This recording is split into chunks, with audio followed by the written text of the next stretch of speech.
मज्ञानतिमिरान्धस्य ज्ञानाञ्जनशलाकया चक्षुरुन्मिलितं येन तस्मै श्रीगुरवे नमः। जगद्गुरु श्रीला प्रभुपाद की जय। हिज होलिनेस जय पताका स्वामी गुरु महाराज की जय। हरे कृष्णा। सब भक्तদেরকে আমার প্রণাম। তো আমরা গতকাল থেকে পুতনা বধের অধ্যায়টা চর্চা করছি, সেটা আমরা কন্টিনিউ করব। কালকে আমি কি বলেছিলাম সেটা একটু আপনাদেরকে রিক্যাপ দেব। কালকে আমরা আরম্ভ করেছিলাম যে কিভাবে এই পুতনা বৃত্তান্তটা শুকদেব গোস্বামীর অত্যন্ত প্রিয় বৃত্তান্ত, যেহেতু উনি ছিলেন নির্বিশেষবাদী। কিন্তু যখন পুতনা বৃত্তান্তটা উদ্ধব যে শ্লোকটা বলেছিল বিদুরকে, সেটা যখন উনি শুনেছেন, কিভাবে উনি আবার ব্যাসদেব কাছে গিয়ে ভাগবত শুনেছেন আর ভাগবত প্রচারক হয়ে উঠেছে। আর তারপরে আমরা চর্চা করলাম যে কিভাবে ভক্তিবিনোদ ঠাকুর উনার পুস্তক কৃষ্ণ সংহিতাতে লিখেছে যে রাক্ষসগুলোকে ভগবান ব্রজে বদ্ধ করেছে, সেসব রাক্ষসগুলো আমাদের জীবনে যে কোনো একটা অনর্থর প্রতিনিধিত্ব করে। পুতনা হচ্ছে মিথ্যা গুরুর প্রতিনিধিত্ব করছে, যেহেতু উনি হিপোক্রেট, দম্ভ করেছিলেন, একটা ভালো গোপী হওয়ার দম্ভ করেছে, কিন্তু ওনার ভিতরে ইচ্ছা ছিল যে কিভাবে কৃষ্ণকে মেরে ফেলব। তো কালকে আমরা শ্লোকটা আরম্ভ করলাম যে কিভাবে নন্দ বাবা যখন গোকুল, মথুরা থেকে গোকুল বসুদেব যখন ভগবানকে নিয়ে এসেছে, নন্দ বাবা পরের দিন উনার বাড়িতে খুব বড় নন্দোৎসব হয়েছে। আর যশোদা মাতা আর নন্দা মহারাজ দুইজনে খুব বয়স্কর লোক, তো বয়স্কর লোক, আর এতদিন পরে ওদের বাড়িতে ছেলে হয়েছে, সেটা একটা আনন্দ। নন্দ বাবা অনেক লোককে দান দিয়েছে, ব্রাহ্মণদেরকে গায়ে দান দিয়েছে, কাপড় চোপড় দিয়েছে, বিভিন্ন অলঙ্কার আভরণ, খুব সুন্দর সুন্দর।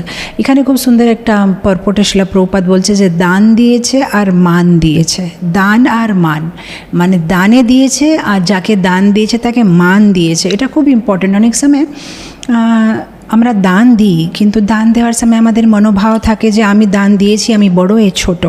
কিন্তু যখন আমরা দান দিই, যারা দান নিচ্ছে তার উপরে আমাদের খুব কৃতজ্ঞ ভাব থাকা উচিত, যেহেতু যখন আমাদের কাছে থেকে দান নিচ্ছে, আমাদের অনেক পাপকর্ম ওরা নিয়ে নিচ্ছে, আমাদের উপরে উপকার করছে। তো এটা খুবই ইম্পর্ট্যান্ট যে যাদেরকে আমরা দান দিই তাদেরকে মান দিতে হবে, এটা খুব ইম্পর্ট্যান্ট। তো নন্দ বাবা দান দিচ্ছে, মান দিচ্ছে, অনেক আনন্দের উৎসাহ। কিন্তু তখন উনি বুঝতে পেরেছেন একটা গুপ্তচর, একটা গূঢ়াচর এসে ওনাকে বলেছে যে কমসের কোনো ডাউট হবে, আপনি একটু সাবধান থাকেন। তখন গরু গাড়ি নিয়ে উনি কর দিতে গেছিলেন। আসার পথে আমরা জানি যে উনি গুপ্তভাবে বসুদেবের সাথে কথা বলেছেন। আর আমি সে পয়েন্টটা জোর করে বলেছিলাম কালকে যে কিভাবে উনি জানে করে দেবকীকে নিয়ে আসে না, যেহেতু মেয়েদের একটা স্বভাব থাকে, মনে ভিতরে কিছু রাখতে পারে না। বসুদেবের ভয় ছিল যে দেবকী হতে পারে কিছু বলে ফেলবে। তো যেভাবে তখনকার দিনে তো মানে ওদের এত শাস্ত্র জ্ঞান ছিল, তো ওদের তো মনে আছে যে পুরো রামায়ণটা হয়েছে কৈকেয়ী জন্যে। যে কৈকেয়ীকে যখন দশরথ দুটো বরদান দিয়েছিল, কৈকেয়ী আর দশরথের মধ্যে এত সুন্দর মানে ওদের সম্বন্ধ ছিল যে কৈকেয়ীর কোনো মানে দরকার নেই যে ও দুটো বর আমি মনে রাখবো, যে কোনো দিন আমি সেটা জিজ্ঞেস করব, ওর মানে ভুলে গেছে সে কথাটা। কিন্তু উনি একটা ভুল করেছিলেন, যখন এই বরদানটা দশরথ কাছে থেকে পেয়েছে, সাথে সাথে মন্থরার সাথে সেটা শেয়ার করেছে, মন্থরাকে বলে ফেলেছে। আর যখন রামের রাজ্য অভিষেক আর রামকে রাজা বানানো সেই ঘটনাটা, মানে এটা উৎসবের জন্য সবাই তৈরি হচ্ছে, তখন মন্থরা সেটা মনে রেখেছে আর এসে কৈকেয়ীর মাথাটা খারাপ করেছে। যদি মন্থরা এটা জানতো না, তাহলে এই পুরো রামায়ণটা হতো না, ভগবান বনবাসে কোনোদিন যেতেন না।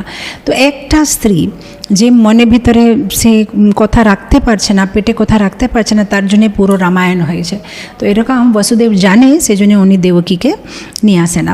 তারপরে আমরা চর্চা করলাম যে কীভাবে এই কংস এই বালঘাতিনী পুতনাকে পাঠিয়েছে, সেজন্য পাঠিয়েছে সব বাচ্চাদেরকে মারতে জন্যে, যেহেতু ওর চিন্তা ছিল যে আমাকে যে মারবে সে জন্ম নিয়ে নিয়েছে, সেই জন্যে সব শিশুদেরকে তুমি হত্যা করো। তো আমরা চর্চা করলাম যে কীভাবে কংস আর পুতনা মানে ইংলিশের একটা প্রবাদ আছে যে birds of same feather flock together, যার সমান স্বভাব থাকে তারা বন্ধু হয়ে থাকে। মানে ধরেন কারো স্বভাবটা খুব নিন্দুক আছে, আপনি দেখবেন তার আশেপাশে যারা আছে তাদের এরকমই স্বভাব আছে। সো যার সাথে আমাদের বন্ধুত্ব থাকে মানে কিছু তো সমান শীল, সমান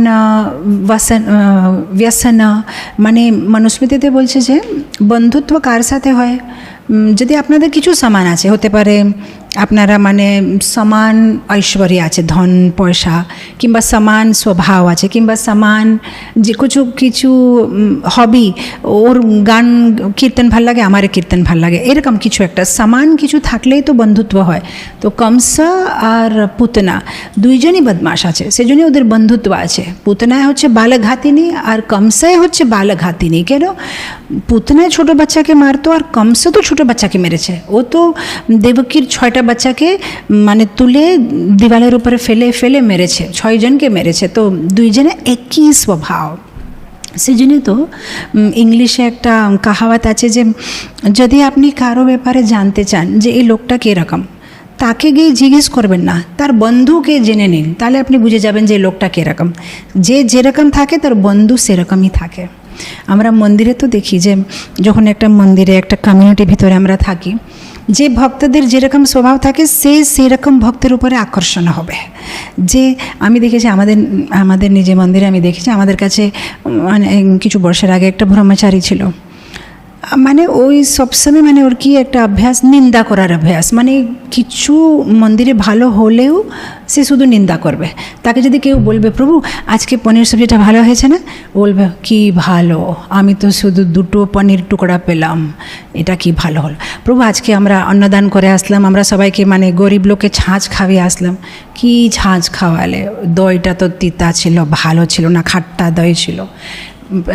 প্রভু মাতাজি কালকে না এত সুন্দর কথা বলেছে ক্লাসে, কি ভালো কথা, আজকে মাতাজি মঙ্গল আরতি আসে না যে, আরে পর রাত্রে 11:30 পর্যন্ত ক্লাস দিচ্ছিল, কে বলেছে ক্লাস দিতে, মঙ্গল আরতি তো আসতে হবে না। এরকম মানে উনার স্বভাবটা এরকম, যাকে দেখবে কাজে যদি আপনি যাবেন ওর সাথে কিছু ভালো কথা বলতে, এরকম একটা কিছু বার করবে যে আপনার মনে হবে যে বাপরে কোথায় থেকে যে দোষ বার করতে পারে।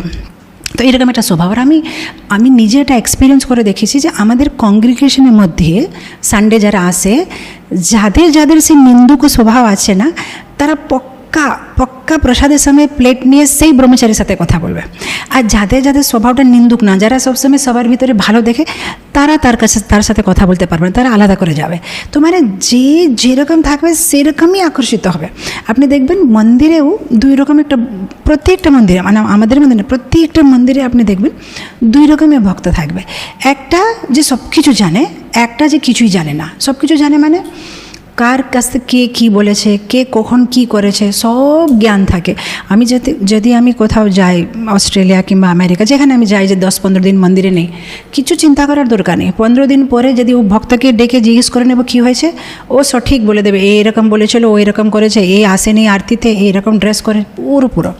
আরেকটা ভক্ত আছে মানে এক রকমের ভক্ত, তাকে যদি আমি জিজ্ঞেস করবো কী হলো আজকে, জোরে জোরে গোশালাতে কথা হচ্ছিল, কে আগে হাত তুলেছে, তা বলতে পারছি না মাতাজি, সেটা তো আমি জানি না, আমি তো আমার রুমের ভিতরে ছিলাম, আমি তো ভাগবত পড়ছিলাম, এটা কখন হলো মাতাজি, আমি তো আওয়াজই শুনতে পাই না। মানে এরকম কিছু ভক্ত থাকে, তারা মঙ্গলারতি, দর্শনার্থী, ভাগবতম ক্লাস, নিজের সেবা, কারোর সাথে কিছু মানে বেশি এনে বাস। আর কিছু ভক্ত থাকবে তার মঙ্গলারতি দর্শনার্থী দেখা যাবে না, কিন্তু যদি কোথাও আওয়াজ হচ্ছে ও থাকবে ওখানে, ও গিয়ে দেখবে কি হলো, কোথায় আওয়াজ হচ্ছে, কার ঝগড়া হচ্ছে। তো সব মানে ডিফারেন্ট কমিউনিটিতে ডিফারেন্ট রকমের ডিভোটিস থাকবে। আমাদেরকে নিজের মধ্যে দেখতে হবে আমি কোন রকম ক্যাটাগরিতে আছি, যে আমি কি শাস্ত্রের উপরে আমার ফোকাস আছে, না আমার গসিপ আর পলিটিক্স আর কে কী করেছে তার উপরে আমার ফোকাস আছে। যে যথামা প্রপদ্যন্তে, যেরকম স্বভাব, যেরকম মন দিয়ে ভক্তি করছে, ভগবান তাকে সেরকমই প্রসাদ দেবে। তা সেজন্য তো আমরা দেখি অনেক সময় আমাদের সংস্থাতে কেউ 30 বছরের ভক্ত আছে, 20 বছর, 40 বছর, তাও মানে ভক্তিতে কোনো ইন্টারেস্ট নেই। এত এখনও ষোলমালা করতে জন্য খুবই স্ট্রাগল, হ্যাপি নেই কৃষ্ণা কনসিয়াসনেসে। আর আমরা কাউকে দেখি যে 3-4 বছরের ভক্ত, কিন্তু এত উৎসাহ, এত আনন্দ কেন? অনিন্দুক, যারা নিন্দা করে, সবসময় এর কথা ওর কথা বলে, সে ভক্তিতে সবসময় মানে নিচে যাচ্ছে, তার কিছু মানে উপরে উঠতে পারছে না। আর যারা শুধু ভক্তি আর সেবার উপরে ফোকাস করবে তারা খুব তাড়াতাড়ি, এটা হচ্ছে একটা রেসের মতন। যদি আমি ছুটছি, ধরেন আমি যদি ছুটতে সময় সবসময় পিছনে দেখবো তাহলে আমি স্লো হয়ে যাব, যদি আমি সামনে দেখবো তাহলে আমি স্পিডে যাব। আমাদেরকে সামনে দেখতে হবে গোলক বৃন্দাবন, আর সেইভাবে ছুটতে হবে। ও কি করছে, এ কি করলো, এ কি কত চাপাতি খেলো, ওর কত রসগোল্লা পেয়েছে, সেগুলো আমাদের দেখা নেই। কিন্তু এখানে কি হয়েছে, কমসা পুতনা দুইজনই বদমাসের খুব ভালো দোস্তি হয়ে গেছে। তো এ বালঘাতি, ও হচ্ছে বালঘাতিনী। তো একে বলে দিয়েছে, ভাই তুমি যাও, সবাইকে তুমি, বাচ্চাদেরকে সবাইকে তুমি মেরে দো। তো কালকে আমরা এটা চর্চা করলাম যে পুতনা মানে না, যে পবিত্র না। তারপরে আমরা চর্চা করলাম যে এ এত সুন্দরভাবে শুনছে পরীক্ষিত মহারাজ, যে ওনার মুখের উপরে চিন্তা, যে তারপরে কি হয়েছে, পুতনা মানে এখন বাচ্চাদেরকে মারতে যাচ্ছে, তার মানে কি ভগবানকে মেরে ফেলবে। তখন সাথে সাথে সুখদেব গোস্বামী বলছে, না কিছু চিন্তা করবেন না, যেখানে ভগবানের নাম হয়, যেখানে শ্রবণ কীর্তন হয়, সেখানে তো কিছু অশুভ হবেই না। আর তারপরে বলছে যে যেখানে ভগবানের নাম হয় সেখানে অশুভ হয় না, তাহলে যেখানে সাক্ষাৎ ভগবান আছে ওখানে কি কিছু অশুভ হবে? ও রাজা, আপনি চিন্তা করবেন না। আর সেই সন্দর্ভে আমি আপনাদেরকে একটা শ্লোক বললাম ভাগবতম থেকে, আমি জানি না কারো মনে আছে, কিন্তু আমি বললাম এটা, অবিস্মৃতি কৃষ্ণ পাদারবিন্দয়ো শিনোতি অভদ্রাণি চ সমতনোতি। 6টা জিনিস হয় যদি কেউ ভগবানের নাম নেয়, অভদ্র শিনোতি, সব অভদ্র চলে যাবে। আর তারপর কি হবে, চসম তনোতি, সব ভালো মানে সব শুভ লাভ আসবে। তারপরে সাত্ত্বস্য শুদ্ধিম, হৃদয় পবিত্র হবে, ভক্তি জাগবে, জ্ঞানম বিজ্ঞানম বৈরাগ্যম, 3টা জিনিস, জ্ঞান আসবে, বিজ্ঞান আর বৈরাগ্য। তো এইগুলো আমরা কালকে চর্চা করলাম। তারপরে এখন ওনার চিন্তাটা ঠিক করেছে যে তুমি চিন্তা করবে না, কিছু হবে না। পরীক্ষিত মহারাজকে বলার পরে সুখদেব গোস্বামী বলছে যে এই যে খেচরি মানে যে রাত্রেবেলা যে পিশাচি, যে বলেছে উইচ এ পিশাচি, যে রাত্রেবেলা আকাশ মার্গে যায় আর বাচ্চাদেরকে মারে, সে কি করেছে, পুতনা নন্দগোকুলম। আমার মনে হচ্ছে কালকে আমরা এখানে স্টপ করলাম, এই গোপীনাথ পটনায়কের কথা বললাম, আজকে আমরা এটা স্টার্ট করব 4th শ্লোক। সখেচরি একোদৎপত্যা পুতনা, না 1 সেকেন্ড, আই থিঙ্ক এটাই স্টার্ট করেছেন।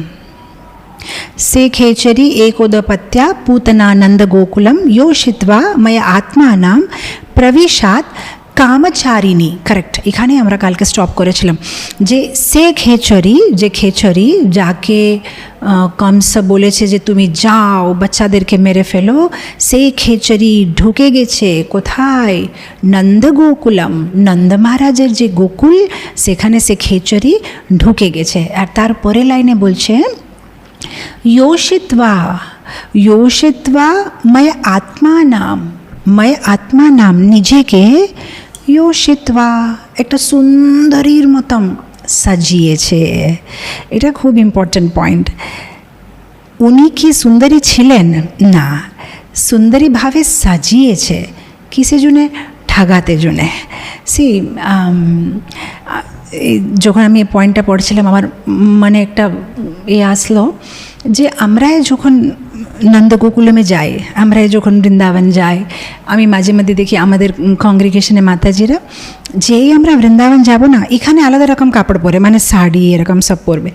যেই আমরা বৃন্দাবন যাব ওখানে গোপী ড্রেস পরবে, খুব সুন্দরভাবে ওই ব্রজবাসীর মতন গোপী ড্রেস পরবে, এখানে ওই যে গোপী ডট লাগাবে, মানে একদম গোপীর মতন। তো ওরা বলে আমাদের খুব আনন্দ লাগে, আমরা বৃন্দাবনে এসেছি গোপীর মতন সাজবো। আমি প্রায় ওদের সাথে হাসিতে বলি যে তোমরা গোপী ড্রেস পরে নিয়েছো, কিন্তু গোপী ভাব কোথায়? গোপীর মতন ভাব তো নেই, শুধু গোপীর কাপড়। তো আমি ওদেরকে বলছিলাম যে কে এরকম সাজে, গোপীর মতন সজে কিন্তু গোপীর ভাবনা কে এরকম করে? পুতনা। তার মানে আমরা তো পুতনাই আছি। কেন যেরকম পুতনা গোপীর মতন সাজিয়েছে, কিন্তু গোপীর ভাও না, ও তো ভগবানকে মারতে এসেছিল।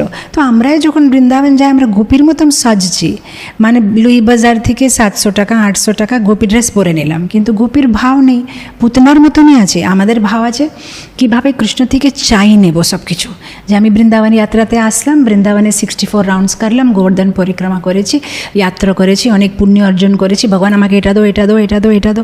যেরকম পুতনায় ভগবানের প্রাণ নিতে এসেছে, আমরাই ভগবানের কাছে থেকে কিছু নিতে আসছি। তো আমরা গোপী না, আমরা তো পুতনার মতন। সত্যি কথা, যদি আমরা ভগবানকে ভালোবাসি তাহলে গোপী ড্রেস না, গোপী ভাও, মনের ভিতরে গোপী ভাওকে উৎপন্ন করতে হবে। তো এখানে এ তো ভগবানকে ঠাকতে জুনে ইয়োষিত্বা খুব সুন্দরী নারীর মতন সজেছে। আর তারপরে কি করেছে, প্রবিশাত কামচারিণী। এখানে সুখদেব গোস্বামী পুতনাকে আরেকটা নাম দিয়ে দিয়েছে কামচারিণী। কামচারিণী মানে যে নিজের ইচ্ছার মতন চলবে, তার কারোর সাথে কিছু লেনা দেনা নেই, যেটা ইচ্ছা করব, কামচারিণী। আর এই শব্দটায় আমাদের সাথে কত মেল খায়, কিন্তু আমরা জীবনে এরকমই আছি, যেটা ইচ্ছা করতে চাই। আজকে মনটা ভালো আছে, 20 মালা করে দিলাম, 20 রাউন্ডস। কালকে ভালো লাগলো না, ঠিক আছে কম করলাম, আজকে করব সেবা, কালকে করব না। মানে সবসময় নিজের ইচ্ছা মতন চলছে। যদি কেউ নিজে ইচ্ছার মতন চলছে, তার মানে ও হচ্ছে পুতনা। ভক্ত মানে নিজের ইচ্ছাতে চলে না, ভক্ত মানে গুরু গৌরাঙ্গের ইচ্ছাতে চলে। ভক্ত মানে গুরু কি বলেছে, গৌরাঙ্গ কি বলেছে, গুরু পরম্পরা আমার কাছে কি চাচ্ছে, সেভাবে আমার চলন, সেভাবে আমার জীবন যাপন রাখবো। নাহলে আমি তো পুতনা হয়ে গেলাম, কামচারিণী। আমার ইচ্ছা হলে ভক্তি করবো, নাই। অনেক সময় আমি কোনো মানে প্রচারে যখন নতুন লোকের সাথে কথা বললে, ওরা বলে আপনাদের ইসকনে অনেক বেশি রুলস অ্যান্ড রেগুলেশনস আছে, আমাদের ভালো লাগে না, আমরা স্বাধীনতাতে থাকতে চাই। মানে আজকে ইচ্ছা আছে করবো ভক্তি, বাবা না ভালো লাগলো করবো না, 10 দিন পরে করব। আপনাদের অনেক রুল আছে, এইরকম উঠতে হবে, এইরকম জব করতে হবে, এটা খেতে হবে, এটা খেতে নেই, এটা পড়তে হবে। এইগুলো কী দরকার আছে? আমার দরকার আছে ইন্ডিপেন্ডেন্স। আমি স্বাধীনতা, মানে আমি ইন্ডিপেন্ডেন্ট থাকতে চাই। তো আমি অনেক সময় ওদেরকে হাসি করে বলি যে প্রভুপাদ বলতেন ইন্ডিপেন্ডেন্স অফ এ ডগ, একটা কুকুরের স্বাধীনতা। যখন প্রভুপাদ একবার ওনার শিষ্যকে বলছিল যে এ দেখছো রাস্তার কুকুর, হতে পারে তার কিছু বন্ধন নেই, তাকে কেউ মানে বেল্ট দিয়ে রাখছে না, কিন্তু তার আনন্দেও নেই, সে একটা অনাথের মতন আছে। কোনো গাড়ির নিচে ঘুমাবে, রাস্তার উপরে ঘুমাবে, যদি কোনো কুড়া কাচরা ডাস্টবিনের কাছে গিয়ে কিছু খাবে। আর এখানে দেখো একটা পোষা কুকুর, সে পোষা কুকুরে অনেক বন্ধন আছে, কিন্তু আনন্দে আছে। এসি গাড়িতে ঘুরবে, ভালোভাবে স্নান করাবে তার মালিক, তাকে পেডিগ্রি বিস্কিট খাওয়াবে। হ্যাঁ, বেল্ট আছে কিন্তু আনন্দ আছে। তো প্রভুপাদ জিজ্ঞেস করছিল যে আমরা কি রাস্তার কুকুর হতে চাই না পোষা কুকুর? আমরা কৃষ্ণের পোষা কুকুর, সেই জন্য আমরা কণ্ঠিমালা পরি। আমরা হচ্ছে কৃষ্ণের কুকুর, যে আমাদের এই বেল্ট আছে, যে আমরা হচ্ছে ভগবানের কুকুর। তো হ্যাঁ, যখন ভগবানের কুকুর হবো, হ্যাঁ কিছু রেস্ট্রিকশন আছে, আমরা যেটা ইচ্ছা করতে পারবো না, কিন্তু আমরা ভগবানের রক্ষাতে থাকবো, রাইট? তো এটা খুব ইম্পর্ট্যান্ট। আমরা অনাথ না, আমরা হচ্ছি স্বনাথ। আমাদের নাথ আছে, আমাদের মাস্টার আছে, আমাদের গুরু আছে, আমাদের গুরু পরম্পরা আছে। তাদের ইনস্ট্রাকশনস, তাদের কি যে আমাদেরকে, তারা যে কথাগুলো বলছে সেগুলো আমাদেরকে পালন করতে হবে। কিন্তু পুতনা সেরকম ছিল না। পুতনা কীরকম ছিল? যেরকম ধ্রুব মহারাজের চরিত্রতে আসে যে ওনার মায়ের নাম ছিল সুনীতি, আর ওনার যে স্টেপ মাদার তার নাম ছিল সুরুচি। সুরুচি মানে যে নিজের রুচির মতন খাবে, রুচির মতন চলবে, রুচির মতন কথা বলবে, যেটা ইচ্ছা করবে। সুনীতি মানে যে নীতিভাবে, যেটা নীতিশাস্ত্রতে আছে সেইভাবে তার জীবনযাপন করবে। তো সুনীতি ছিল ধ্রুবের মা, আর সুরুচি ছিল উত্তমের মা। তো আমরা কি হতে চাই, সুনীতি না সুরুচি? আমরা নীতির হিসাবে, ভাগবত চৈতন্য চরিতামৃতমের হিসাবে আমাদের জীবনযাপন করতে চাই, না আমাদের নিজের ইচ্ছা মতন? যদি নিজের ইচ্ছা মতন করতে চাই, তাহলে আমরা হচ্ছি কামচারিণী, আমরা হচ্ছি পুতনা। তো এখানে এটা ইম্পর্ট্যান্ট পয়েন্ট। কেন অনেক সময় ভক্তি জীবনে, আমার মনে আছে যখন আমরা নতুন এখানে এসেছিলাম 1999-এ বিশাখাপট্টনম, তো 2000 আমি একবার যখন মায়াপুর গেলাম, তখন আমি জিজ্ঞেস করছিলাম যে এত এত বেশি সেবা, আমাকে আমার স্পেস মানে আমার একটা নিজের স্পেস একটা পাচ্ছি না, এত সেবা সেবা সেবা সেবা। এক মিনিটও মানে আমি আমার স্পেস চাই। তখন আমাকে মহারাজ জিজ্ঞেস করেছিল, কিসের জন্য তোমার স্পেস চাও? মায়ের জন্যে? মায়াকে ঢোকাতে চাও ভিতরে? তুমি অলরেডি সেবা করছো না? আবার মহারাজ আমি শাস্ত্র পড়তে সময় পাচ্ছি না। বলছে, আরে শাস্ত্রতে তো লেখা আছে যে সেবা করো, তো তুমি তো অলরেডি সেবা করছো, তুমি এত কেন চিন্তা করছো? তো রাইট, আমরা এরকম ভাবি যে আমার একটু ইন্ডিপেন্ডেন্স দরকার, কিন্তু ইন্ডিপেন্ডেন্স দরকার এরকম ভাববো আর ইন্ডিপেন্ডেন্সের জন্য জায়গা করব, তাহলে মায়া এসে বসে যাবে। জায়গা দিতেই নেই। সেবাতে এত ব্যস্ত থাকতে হবে যে রাত্রেবেলা যখন বিছানাতে পড়বো চোখ এরকম করে বন্ধ হয়ে যাবে, চোখের পাতা বন্ধ হয়ে যাবে, একদম ক্লান্ত হয়। নাহলে যদি আমরা কমফোর্টেবল থাকবো তাহলে মায়া ঢুকবে। সময় আছে, শক্তি আছে, তার ফোন দেখো, এটা দেখো, ওটা দেখো, কিন্তু এত সেবাতে ব্যস্ত থাকতে হবে যে কিছু করার ইচ্ছা নেই। বাস প্রসাদ নাও, সেবা করো, ভাগবত পড়ো, আরতি কীর্তন করো, হয়ে গেছে আমাদের জীবন। তো এখানে বলছে যে সে খেচরি পুতনা নন্দগোকুলের ভিতরে এখন ঢুকছে। আর কখন ঢুকেছে সেটা হচ্ছে ষষ্ঠী দিন, মানে 6th ডে। তো ভগবানের আবির্ভাব হয়ে 6 দিন পুরো হচ্ছে। আর এই 6th ডে খুব ইম্পর্ট্যান্ট। আমি জানি না বাঙালিদের কালচারে এটা আছে কি না, কিন্তু আমাদের গুজরাতিদের বলা হয়, মানে আমাদের গুজরাতিতে বলা হয় যে ষষ্ঠী মানে যে 6th ডে সেটা খুব ইম্পর্ট্যান্ট। কেন? সেদিনে ষষ্ঠী দেবী আর ব্রহ্মা দুইজন মিলে আমাদের বিধাতা মানে আমাদের ভাগ্যে লিখবে। তো আমার মনে আছে আমাদের বাড়িতে যখন একটা শিশু জন্ম হয়, তার 6th ডেতে যে শিশু যে রুমে মানে যে বিছানাতে তাকে ঘুম দেওয়া হয়, সেই রুমের ভিতরে একটা পিঠা লাগাবে, আর তা পিঠার উপরে একটা খালি বই আর একটা কলম দেওয়া হবে, যে আর পূজা হবে, আর ক্ষীর, বিভিন্ন রকমের প্রসাদ সব মানে নিবেদন করা হবে, আর লেডিসকে ডেকে তাদেরকে প্রসাদ খাওয়ানো হবে যে আজকে আমার ছেলের ভাগ্যে লিখবে ব্রহ্মা। তো ব্রহ্মাকে, ভগবান কৃষ্ণকে, ষষ্ঠী দেবীকে সবাইকে পূজা করা হয় যেন ভালো ভাগ্যে লিখবেন, যেন সব কিছু আমার ছেলের জীবনে ভালো হয়। তো এখানে যশোদা মাতার বাড়িতে এরকম একটা উৎসাহ হচ্ছে, কিন্তু একটা ষষ্ঠী মানে 6th ডে।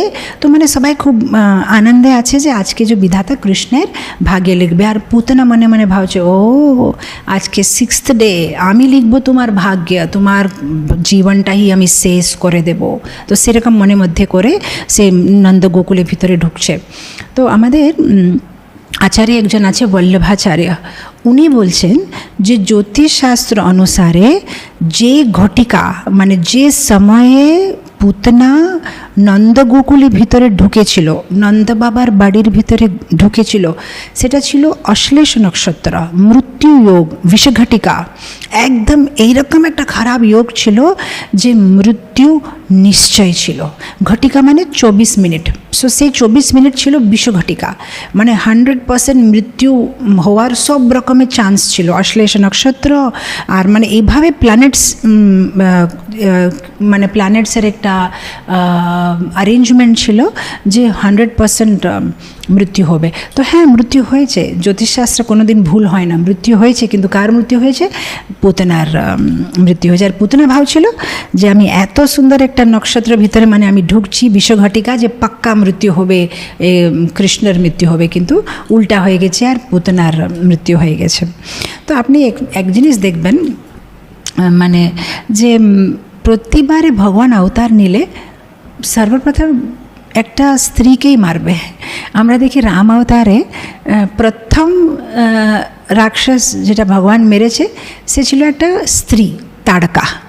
আর এখনও কৃষ্ণলীলাতে এই তো ভগবান এসেছে 6 দিন হয়েছে, আর প্রথম মারবে একটা স্ত্রীকে, রাক্ষসীকে, সে হচ্ছে পুতনা। তো একজন বৈষ্ণব আচার্য খুব সুন্দরভাবে টিপ্পণী করেছে যে কেন ভগবান এরকম করে সব থেকে আগে একটা স্ত্রীকে মেরে মানে আরম্ভ করছে। তো উনি বলছেন, খুব সুন্দরভাবে উনি বলছেন যে গোকুল মানে গো মানে গরুরা, গোকুল মানে এরকম একটা জায়গা যেখানে গাইদেরকে ভালোভাবে দেখা হয়, তাদের পোষণ হয়, তাদের তাদের আশেপাশে সবার জীবনযাপন হয়, মানে গাই হচ্ছে তাদের মেন, তার গাইকে পোষণ দেওয়া, গাই থেকে দুধ বার করা, গাইকে খাওয়ানো, গাইকে চড়াতে নিয়ে যাওয়ানো, সব কিছু মানে ওদের জীবনটা পুরো গায়ের আশেপাশে ঘুরে, তাকে বলা হয় গোকুল। আর উনি বলছেন গোকুলের আরেকটা মিনিং আছে, গো মানে ইন্দ্রিয় আর গোকুল মানে নেটওয়ার্ক অফ সেন্সেস। তো বলছে যে যখন একটা ভক্ত অনেক চেষ্টা করে যে আমি ভগবানে ভক্তি করব, তখন কি হয়, ওর যে গোকুল মানে ওর যে ইন্দ্রিয় আছে তাকে খুব ডিস্টার্ব করে। কিন্তু ভগবান বলছে যে তোমার ইন্দ্রিয় তোমাকে ডিস্টার্ব করলেও তুমি যদি ফোকাস রাখবে আমার ভক্তির উপরে, তো তোমার ইন্দ্রিয়কে সবথেকে বেশি যে ডিস্টার্ব করছে, সে যখনই কেউ ভক্তি করবে, সবথেকে বড় অবরোধন ভক্তিতে আছে কি বলে অপোজিট জেন্ডার, মানে একটা পুরুষের জন্য স্ত্রী আর স্ত্রীর জন্য পুরুষ, এটা হচ্ছে সবথেকে বড় আকর্ষণ কিংবা সবথেকে বড় ডিস্টার্বেন্স ভক্তিতে। তো ভগবান বলছে যে তুমি যদি মন দিয়ে ধ্যান দিয়ে আমার কাছে আসতে জন্য ভক্তি সিরিয়াসলি করলে, তোমার জীবনে যে সবথেকে বড় অবরোধন আছে মানে স্ত্রী, তাকে আমি মেরে ফেলবো, সেটা আমার উপরে ছেড়ে দাও, তুমি তোমার ভক্তিকে কন্টিনিউ করো। তো সেটাই ভগবান বলছে যে সবথেকে বড় আমরা দেখি, যদি যে কোনো একটা ভক্তের জীবনে যদি আপনি দেখবেন সমস্যা যদি পতন হয়ে গেছে কিংবা সে ভক্তি থেকে নিচে পড়ে গেছে, তার কারণে একটা স্ত্রী থাকবে, ম্যাক্সিমাম স্ত্রী কিংবা পয়সা। আর পয়সা মানে স্ত্রী মানে পয়সা, স্ত্রীর জন্যই পয়সা অর্জন করা হয়, বাকি তো একজন মানুষ কি করবে এত পয়সা নিয়ে। তো এটা সবথেকে বড় প্রবলেম ভক্তি জীবনে, যে অপোজিট জেন্ডার বিপরীত লিঙ্গের উপরে একটা আকর্ষণ। তো ভগবান বলছে সেটা আমি দেখে নেব, তুমি যদি সিরিয়াসলি ভক্তি করবে তাহলে সেই অবরোধনটা তোমার ভক্তি জীবন থেকে বার করার দায়িত্ব হচ্ছে আমার। তো এরকম আমরা দেখি যে এই যে নিশাচরি, এই যে খেচরি, এ ঢুকে গেছে নন্দ গোকুলামে। আচ্ছা, তারপরে কি হয়েছে, তারপরে শ্লোকে আমরা চলে যাব। ও তম কেশবন্ধ ব্যতিশক্ত মল্লিকম বৃহন্নিতম্বাস্তনকৃচ্ছ মধ্যমম সুবাস সংকল্পিত কর্ণভূষণা त्रिशूलशात्कुण्टलमण्डिताननां वल्गुस्मितापङ्गविसर्गवीक्षितेर्मनोहरिन्तं वनितं व्रजाकशम् अमां सतं भोजकरेण रूपिणीं गोप्या श्रियं द्रष्टुमिवागतं पतिं। ও এখন সুখদেব গোস্বামী পুতনার একটা সুন্দরতার ব্যাপারে খুব বিস্তারভাবে ব্যাখ্যা করছে। পুতনা দেখতে কত সুন্দর লাগছে, ওর মুখটা, ওর হাসিটা, ওর কানের কুণ্ডলগুলো, ওর মাথাটা চুল খুলে ছোড়েনি, চুলটাকে এরকম মুড়ি করে মানে রাউন্ড করে আছে, তার উপরে মল্লিকা ফুল আছে মানে খুব সুন্দর ফুল আছে, হাতে পদ্ম ফুল আছে, আর তারপরে বলছে যে তার কাপড় কত সুন্দর আছে কুন্তলা, আর তারপরে বলছে কর্ণভূষণ, সে কানেরগুলো কত সুন্দর এরকম করে করে ডোলা দিচ্ছে। আর ভলগু স্মিতপঙ্গা মানে যখন ওর হাসিটা এত সুন্দর হাসি, মানে জোরে জোরে হা হা হা বলে রাক্ষসীর মতন হাসছে না, স্মিত হাসি, একটু করে মানে দাঁতটা দেখা যাচ্ছে না, এরকম করে স্মাইল করছে, কত সুন্দর। আর ও যেভাবে মনোহরন্তিম, মানে সাধারণত একটা সুন্দরী মেয়েকে দেখলে পুরুষরা আকর্ষিত হয়, কিন্তু পুতনা এত সুন্দরী আছে, স্ত্রীরা আকর্ষিত হয়ে যাচ্ছে যে এত সুন্দরী, এরকম সুন্দরী কোথায় থেকে এসেছে। আর এখানে সবাই মানে একের পরে এক মানে গ্যাস করছে, একজন বলছে ও মানে হচ্ছে পার্বতী দেবী এসেছে, কেউ বলছে না না পার্বতী দেবী না, হাতে পদ্মফুল দেখেছো, পার্বতী না, এটা হচ্ছে লক্ষ্মী দেবী। আরেকজন বলছে না আমার মনে হচ্ছে এটা ইন্দ্রর পত্নী সচী মাতা এসেছে মনে হয়, এ বলছে না না আমার মনে হচ্ছে কোনো দেবতা স্ত্রী আছে এটা, কেউ বলছে না না এটা তো একটা অপ্সরা মনে হচ্ছে। তো এরকম সবাই চর্চা করছে, ওকে দেখেছে এত সুন্দরী আমরা কোনো দিন দেখি না, কত সুন্দরী, ও কীভাবে চলছে, ওর কামারটা দেখো কত সুন্দর, ওর হাতগুলো দেখো কত সুন্দর, মুখের রঙ দেখো কত সুন্দর, এরকম করে কথা বলছে। এখান ওর চুলের ব্যাপারে, আচ্ছা ওর চুলটা কীভাবে যে ঝুলা দিচ্ছে সেটার উপরে চর্চা হচ্ছে, যে এত সুন্দর করে সে চুলটা এরকম করে মুখের উপরে আসছে, আর সবাই মানে ওর দিকে একটক সবাই মানে তাকাচ্ছে, এত সুন্দর এত সুন্দর। তো এখানে কেউ মনে মধ্যে ভাববে যে একটা রাক্ষসের ব্যাপারে এত বিবরণতে ব্যাখ্যা করার কী দরকার আছে? সামনে পরীক্ষিত মহারাজ বসে আছে, দশম স্কন্ধ আরম্ভ হয়ে গেছে, তার মানে 7 দিনের ভিতরে মনে হয় 5 দিন তো হয়ে গেছে, মনে হয় আর 1-2 দিনে তো তক্ষক নাগ আসবে আর পরীক্ষিতকে মেরে ফেলবে। এখন ও মরে যাবে, তাকে যে পুতনার কমর এরকম ছিল, তার স্তন এরকম ছিল, এগুলো কি বলার দরকার আছে? মানে তার কি দরকার, এখানে কি প্রয়োজন তার? তো বৈষ্ণব আচার্য বলছে হ্যাঁ প্রয়োজন আছে। কি প্রয়োজন আছে? 2টো কারণ। একটা তো কিছু শ্লোক পরেই এই রাক্ষসীটা বৈষ্ণবী হয়ে যাবে, জাস্ট কিছু শ্লোক পরে। কেন? যখন ও কৃষ্ণকে দুধ খাওয়াবে, কৃষ্ণ ওকে মেরে ফেলবে, সে ধাত্রীর পদবী পাবে, গোলক বৃন্দাবন চলে যাবে, ওর মোক্ষ হবে। তো কিছু শ্লোক পরে যখন যে বৈষ্ণবী হয়ে যাবে, আর বৈষ্ণবের গুণগান করলে তো আমাদের সব ভালো হবে। যখন একটা বৈষ্ণবের গুণগান করলে আমাদের যেগুলো অনর্থ আছে সব চলে যাবে। তো সেই জন্যে শুকদেব গোস্বামী বিস্তার করে ব্যাখ্যা করছে। আরেকজন বৈষ্ণব আচার্য বলছে না না না, ও কেন এটা বিস্তার করছে? যেহেতু এখন উনি মাসি, মানে উনি তো দুধ খাওয়াতে এসেছে মাসির মতো, তো এখন এ তো সত্যি মাসি হবে, এখন ধাত্রীর মোক্ষ পাবে গোলক বৃন্দাবনে। তো শুকদেব গোস্বামী মনে করছে যে কিছু অধ্যায় পরে আমি দামোদর লীলা বলবো, সেখানে যশোদা মাতার ব্যাপারে এত সুন্দরভাবে ব্যাখ্যা করব যে যশোদা মাতা কীভাবে মাখন বার করছিল, উনি হলুদ রঙের শাড়ি পরেছিল। আর যদি পুতনার ব্যাপারে কিছু বলবো না তাহলে তো এটা অন্যায় হয়ে যাবে।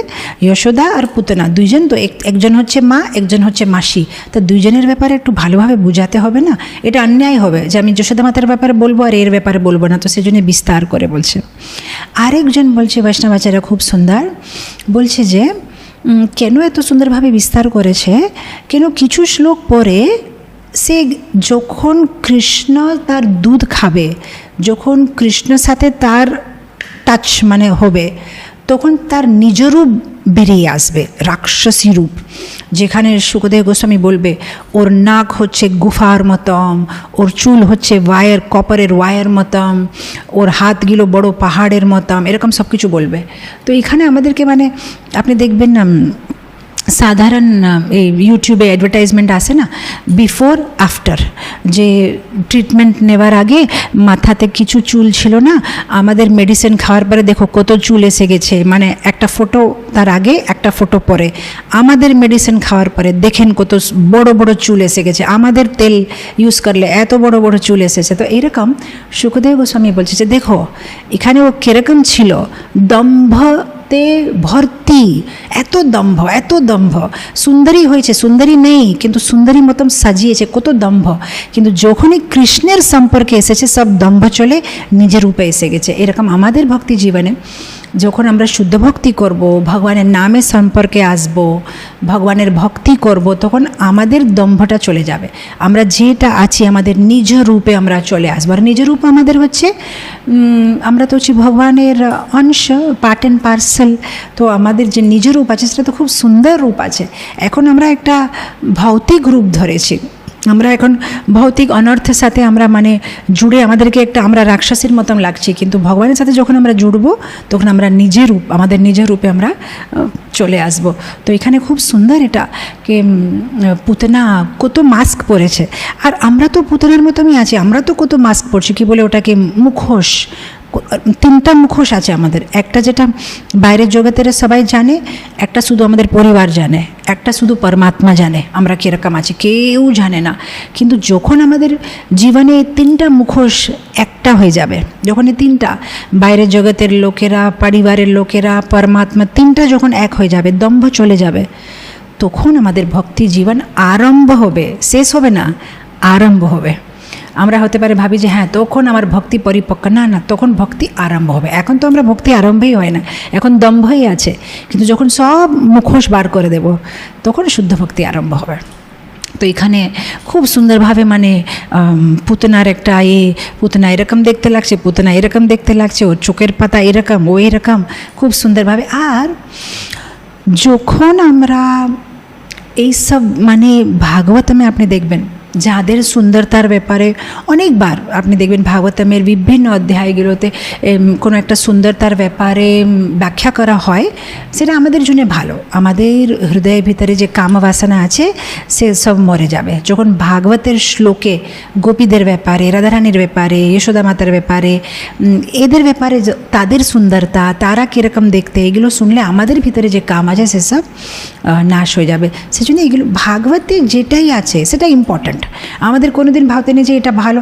সে অনেক সময় যেরকম ভাগবতমে স্তুতি আসলে আমাদের বোরিং হয়ে যায়, কোনো কিছু গল্প আসলে শুনবো, স্তুতি তো একটু তাড়াতাড়ি পেজগুলো কেন একই তো থাকে, ভগবান আপনি হচ্ছেন সৃষ্টিকর্তা, আপনি হচ্ছেন এটা, ওগুলো শুনে কি করব, চলো আগে যাব। একটা ভালো কিছু গল্প থাকলে আমরা সেটা পড়ব। কিন্তু ভাগবতে যেটাই আছে, যে কোনো শ্লোক, পুরো 18,000-এর মধ্যে যে কোনো একটা শ্লোক গুরুত্বপূর্ণ শ্লোকই আছে। আপনি কি অন্যদিন বলতে পারবেন না এটা গুরুত্বপূর্ণ শ্লোক, এটা ঠিক আছে, এটা না পড়লেও চলবে না। এভরি ওয়ার্ড, এক একটা শব্দ শুদ্ধ ভক্তের মুখে থেকে যেটা এসেছে, শুকদেব গোস্বামীর মুখে থেকে, সেটা হচ্ছে ইম্পর্ট্যান্ট। আর এমনি তো বলা হচ্ছে যে ভাগবত আর কৃষ্ণের মধ্যে কোনো তফাৎ না। শ্রীমদ্ ভাগবতম হচ্ছে কৃষ্ণের রূপ হচ্ছে শ্রীমদ্ ভাগবতম। এই কলিযুগে কৃষ্ণ নাম রূপে, ভাগবত রূপে অবতার নিয়েছে আমাদেরকে সাহায্য করতে জন্য। সো ভাগবতম হচ্ছে কৃষ্ণ। তো এখানে ওনার ব্যাপারে খুব সুন্দরভাবে বলা হচ্ছে। তো কেউ বলছে আমার মনে হচ্ছে এ হচ্ছে লক্ষ্মী দেবী, হতে পারে নিজের পতিকে খুঁজতে খুঁজতে এই ভুলোকে চলে এসেছে, আমাদের কৃষ্ণের সুন্দরতার ব্যাপারে শুনেছে হতে পারে, সেই জন্য তাকে দেখতে জন্য চলে এসেছে। এরকম করে সবাই মানে এখানে গল্প করছে। আর এখানে একটা লাইন লেখা আছে যে সবাই তার উপরে খুব আকর্ষিত হয়ে একটক তাকে দেখছিল। এখন আমাদের মনের মধ্যে একটা প্রশ্ন আসতে পারে যে আমরা তো ভাবি যে ব্রজবাসী হচ্ছে উত্তম ভক্ত, ওরা কৃষ্ণ ছাড়া কারো উপরে আকর্ষিত হবে না, তাহলে ওরা কেন পুতনার উপরে আকর্ষিত হয়ে গেছে? কেন আমরা তো বলি গোপী মানে গোপী, যে গো মানে তার ইন্দ্রিয়, প্রত্যেকটা ইন্দ্রিয় থেকে পিবতী, ভগবানের রস পান করছে। সে ভগবান, তার চোখ সবসময় ভগবানকে দেখছে, তার কান সবসময় ভগবানের ব্যাপারে শুনছে, তার মুখ সবসময় ভগবানের ব্যাপারে কথা বলছে। এইরকম গোপীগুলো একটা রাক্ষসী পুতনার সুন্দরতার উপরে কেন আকর্ষিত হয়েছে? আমরা তো এক্সাম্পল দিচ্ছি না, গোপী হচ্ছে ভক্তির আচার্য, গোপী কৃষ্ণ ছাড়া গোপী কারো উপরে আকর্ষিত হবে না। ব্রজবাসী হচ্ছে শুদ্ধ ভক্ত, তাহলে কেন ব্রজবাসী আকর্ষিত হয়েছে পুতনার উপরে? তো এখানে বৈষ্ণব আচার্য বলছেন যদি ওরা আকর্ষিত না হবে তাহলে লীলাটা কী করে হবে? সেজন্য ভগবানে যোগমায়া করেছে যে এই ব্রজবাসীরা পুতনার উপরে আকর্ষিত হবে। কেন যদি যোগমায়ার প্রভাব না দেখালে তাহলে তো লীলাতে কোনো আনন্দই হবে না। আপনি ভেবে দেখেন, যদি কাহিনীটা এরকম থাকবে, ব্রজবাসীরা কৃষ্ণের উপরে খুবই আকর্ষিত, ওরা কৃষ্ণ ছাড়া কাউকে দেখতে পায় না, ওরা সবসময় কৃষ্ণকে দেখতে থাকে, আর কৃষ্ণ ও সবসময় ব্রজবাসীকে দেখতে থাকে, আর ব্রজবাসীরা সবসময় কৃষ্ণকে দেখে, আর কৃষ্ণ সবসময় ব্রজবাসীকে দেখে। গল্পটা শেষ হয়ে গেছে, এখন আরেকটা অধ্যায়ে যাব। তাহলে তো কোনো মজাই নেই। ও ব্রজবাসীর আর পুতনার উপরে আকর্ষিত হয়েছে, তারপরে পুতনা এসেছে, তারপরে এরকম হয়েছে, তাহলে একটা আনন্দ, এটা লীলার আনন্দ। তো এই লীলার আনন্দের জন্যে, লীলার আস্বাদন করতে জন্য যোগমায়া তাকে একটু মানে এনহ্যান্স করছে। কিন্তু প্রকৃতপক্ষে গোপীরা কৃষ্ণ ছাড়া কারো উপরে আকর্ষিত হবে না লীলার জন্যে। যেরকম যদি গোপসখারা আঘাসের উপরে আকর্ষিত হতো না, যে আমরা আঘাসুরি গুফার ভিতরে যাব না, আমরা কৃষ্ণ ছাড়া কোথাও যাব না, তাহলে আঘাসুরি বদ্ধ হবে কিভাবে? যদি সীতামাতা হিরণের উপরে আকর্ষিত হতে না, তাহলে কি করে রাবণ সীতামাতাকে নিয়ে যেত, কি করে রাবণের বদ্ধ হতো? তো এই সব কিছু যদি যশোদা মাতা রান্নাঘরে দুধ রেখে এসেছে গরম করতে জন্য, যদি ওনার মনে পড়তো না, যদি উনি কৃষ্ণকে ছেড়ে দুধের উপরে আকর্ষিত হতেন না, তাহলে দামোদর লীলা হতো না, আমাদের দামোদর মাস হতো না। তো একটা যোগমায়ের একটা প্রভাব সে লীলাকে খুব সুন্দরভাবে করতে জন্য। তো এখানে এই ব্রজবাসীরা আর জানে করে পুতনা এত সুন্দর হয়ে এসেছে কেন বলে তো? ধরেন আমাদের মন্দিরে কোনো বড় লোক এসেছে, মানে বিশাল বড় একটা সুন্দর গাড়ি নিয়ে এসেছে, তার গাড়ির দাম হবে মনে হয় 50 লাখ টাকা। তো যদি গাড়ি থেকে নামবে তখন আমরা কি ভয় করব, মনে হচ্ছে এই মন্দির থেকে কিছু চুরি করবে। না না, এর গাড়ি 50 লাখ টাকার গাড়ি, এই চুরি করতে আসে না, এত মন্দিরে কিছু দেবে, এর কাছে এত ধন আছে, এত বড় গাড়ি, এত বড় ওয়াচ, ওই সোনার সব পরে এসেছে, এ মন্দির থেকে কিছু নিয়ে যাবে না, এ চোর না, এ মন্দিরকে কিছু দিয়ে যাবে। তো এরকম ও জানিকারে এত সুন্দরী হয়ে এসেছে যে তাকে দেখে কেউ ভয় পাচ্ছে না যে এ আমাদের কৃষ্ণকে কিছু খারাপ করতে এসেছে। ও ভাবছে আরে এত সুন্দরী, মানে হচ্ছে কৃষ্ণকে আশীর্বাদ দিতে এসেছে, মানে হচ্ছে এই কৃষ্ণকে ভালো দুধ খাওয়াতে আসছে, সেজন্যে যে জুনে কৃষ্ণ ভালো শক্তিমান হবে, এরকম মনে হচ্ছে, যেহেতু এত সুন্দরী। তো সুন্দরীকে দেখলেই মানে সবার মনে হচ্ছে যে ভালো ভালো ভালো বটে, ভালো বটে, এই কিছু খারাপ করবে না। তো সবার মানে একটা বিশ্বাস হয়ে গেছে। তো এখন যখন সবার এরকম বিশ্বাস হয়ে গেছে, ওই মানে খুব সুন্দরভাবে কনফিডেন্টলি এই পাশে দেখে ওই পাশে দেখে হাতে কমল ফুলটা নিয়ে ধীরে ধীরে ধীরে করে আগে চলে যাচ্ছে। তারপরে দেখব কি হয়েছে। বালগ্রহস্তত্র विचिन्वति शिशुं यद्रच्छयानन्दगृहे सदन्तकं बालं प्रतिच्छन्न निजोरुतेजसं ददर्श तल्पेऽग्निम् इवाहितं भसी। এখানে বলছে যে মানে ও খুঁজছিল যে কোথায় কোথায় ছোট বাচ্চারা কোথায়, খুঁজতে খুঁজতে প্রথম নন্দবাবার বাড়ির ভিতরে পাই রেখেছে। তো এটার উপরে বৈষ্ণব ঠাকুররা অনেক টিপ্পণী করেছেন। ওরা বলছে যে যেহেতু ব্রজবাসীরা ভগবানকে অত্যন্ত প্রিয় আছে, ভগবান এটা চায় না যে ব্রজবাসীদেরকে কোনো ক্ষতি করবে, পুতনা কিংবা তার নিজজনকে কিছু ক্ষতি করবে, সেই জন্যে প্রথম নন্দগোকুলে ঢুকার সাথে সাথেই নন্দবাবার বাড়িতেই ঢুকে গেছে, আর কোথাও যায় না, আর কারো বদ্ধ করে না। আর আপনি দেখবেন অন্য অন্য লোককথাতে বলা হয় যে করেছে ব্রজে অনেক বদ্ধ করেছে, সেই জন্য তো কৃষ্ণের সখাগুলো সব কৃষ্ণ থেকে বড় ছিল, যেহেতু ওর সখাগুলো যে তাকে পুতনাবদ্ধ করে দিয়েছে। কিন্তু আমাদের জীবা গোস্বামী বলছেন না, আমাদের জীবা গোস্বামী বলেছে বদ্ধ করেছে কিন্তু নন্দগোকুলে বদ্ধ করেনি। জীবা গোস্বামী বলছে যে যখন কংস বলেছে যে যাও নগর গ্রাম শহরে গিয়ে বাচ্চাদেরকে তুমি মারো, যে 6 দিন 10 দিনের ভিতরে যার জন্ম হয়েছে, তখন প্রথম মথুরার ভিতরে যে কংসের যে মিনিস্টার্স কিংবা কংসের যে অনুযায়ীগুলো ছিল তাদের বাচ্চাদেরকে আগে মেরেছে। কেন, কংস তো হার্টলেস, ও বলে না যে আমার নিজজনকে মারবে না, আরে সবাইকে মারো, যে 10 দিন এই যে 10 দিনের ভিতরে কিংবা 6 দিনের ভিতরে যার জন্ম হয়েছে তাকে মারো। তো কংসের যে অনুযায়ীগুলো তাদের বাড়ির ভিতরে গিয়ে তাদের বাচ্চাকে মেরে ফেলেছে, কিন্তু নন্দগোকুলের ভিতরে যখন ঢুকেছে সাথে সাথে যোগমায়ের একটা এরকম একটা প্রভাব যে সাথে সাথে নন্দবাবার বাড়ির ভিতরে পাই দিয়েছে, ও কাউকে মারেনি। তো ইভেন বিশ্বনাথ চক্রবর্তীর ভাই শ্রীনাথ চক্রবর্তী, যিনি চৈতন্য মঞ্জুষা লিখেছেন, উনি টিপ্পণী করেছেন যে না, মারেনি ব্রজবাসীদেরকে কাউকে কিছু ক্ষতি হয় না। ভগবান তো বলছে না নামে ভক্ত প্রণশ্যতি, আমার ভক্তের আমি রক্ষা করব, আর ব্রজবাসী তো ভগবানের অত্যন্ত প্রিয়, তো ভগবান কি করে এটা অ্যালাউ করবে, তো কাউকে মারেনি, প্রথম নন্দবাবার বাড়ির ভিতরেই ঢুকেছে, এরকম করে শ্রীনাথ চক্রবর্তী বলছে। তো এখানে ভগবানকে একটা জিনিস বলা হয়েছে অসৎ অন্তকম, মানে নন্দবাবার বাড়িতে ঢুকেছে এক বাচ্চাকে মারতে জন্য, যিনি হচ্ছেন অসৎ অন্তকম, মানে যিনি অসতের অন্ত করে দেবে। তো এইরকম একজনের বাড়িতে উনি ঢুকেছে। আর এখানে একটা পারপোর্ট ট্রান্সলেশনের একটা লাইন আছে, by the superior potency of the lord, তার মানে ভগবানের একটা দিব্য যোজনার হিসাবে উনি নন্দবাবার বাড়িতেই প্রথম পায়ে রেখেছে, এখানে সেখানে উনি ব্রজে যায় না, মানে এটা ভগবানের একটা কি বলে প্ল্যানিং, এটা ভগবানের একটা প্ল্যানিং। তো তার হিসাবে কোনো ব্রজবাসীকে কিছু হয় না। তো এখন নন্দবাবার বাড়িতে উনি ঢুকে গেছে। এখন কি হচ্ছে আমরা দেখব।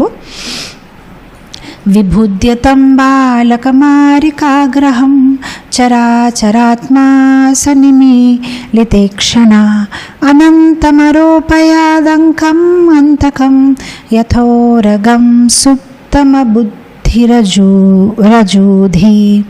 তো এখন ভগবান কৃষ্ণ, যিনি হচ্ছেন পরমাত্মা, সবার হৃদয়ে উনি নিবাস করেন, উনি বিছানাতে শুয়ে আছে, আর পুতনা যে বালক ঘাতিনী ছোটো বাচ্চাদেরকে মারে, সে এই পাশে ওই পাশে দেখেছে, আর যখন উনি ভগবানকে দেখতে পেয়েছে সাথে সাথে ওকে মানে এরকম করে নিজের কোলেতে তুলে নিয়েছে।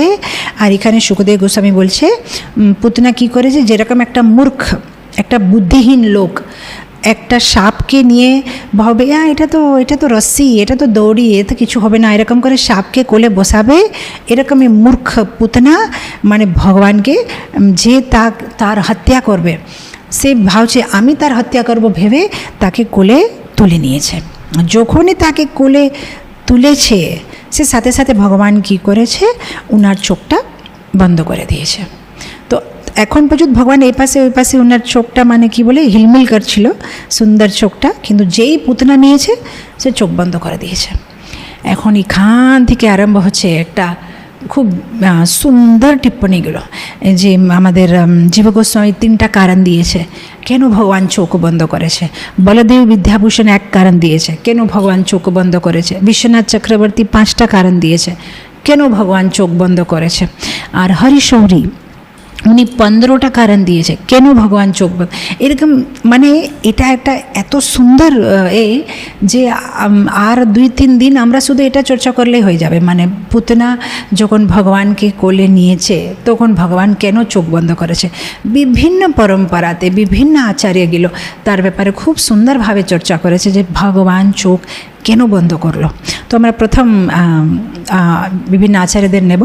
তো প্রথম একজন আচার্য বলছে যে ভগবান কেন চোখ বন্ধ করেছে, যে উনি ভাবছেন আরে বাবা এই তো আমি রাম অবতারতে তাড়কাকে মারলাম, আবার স্ত্রী, আরেকবার একটা স্ত্রীকে মারতে হবে, এইটা কি হলো আমার সাথে, সেজন্য চোখ বন্ধ করে দিয়েছে।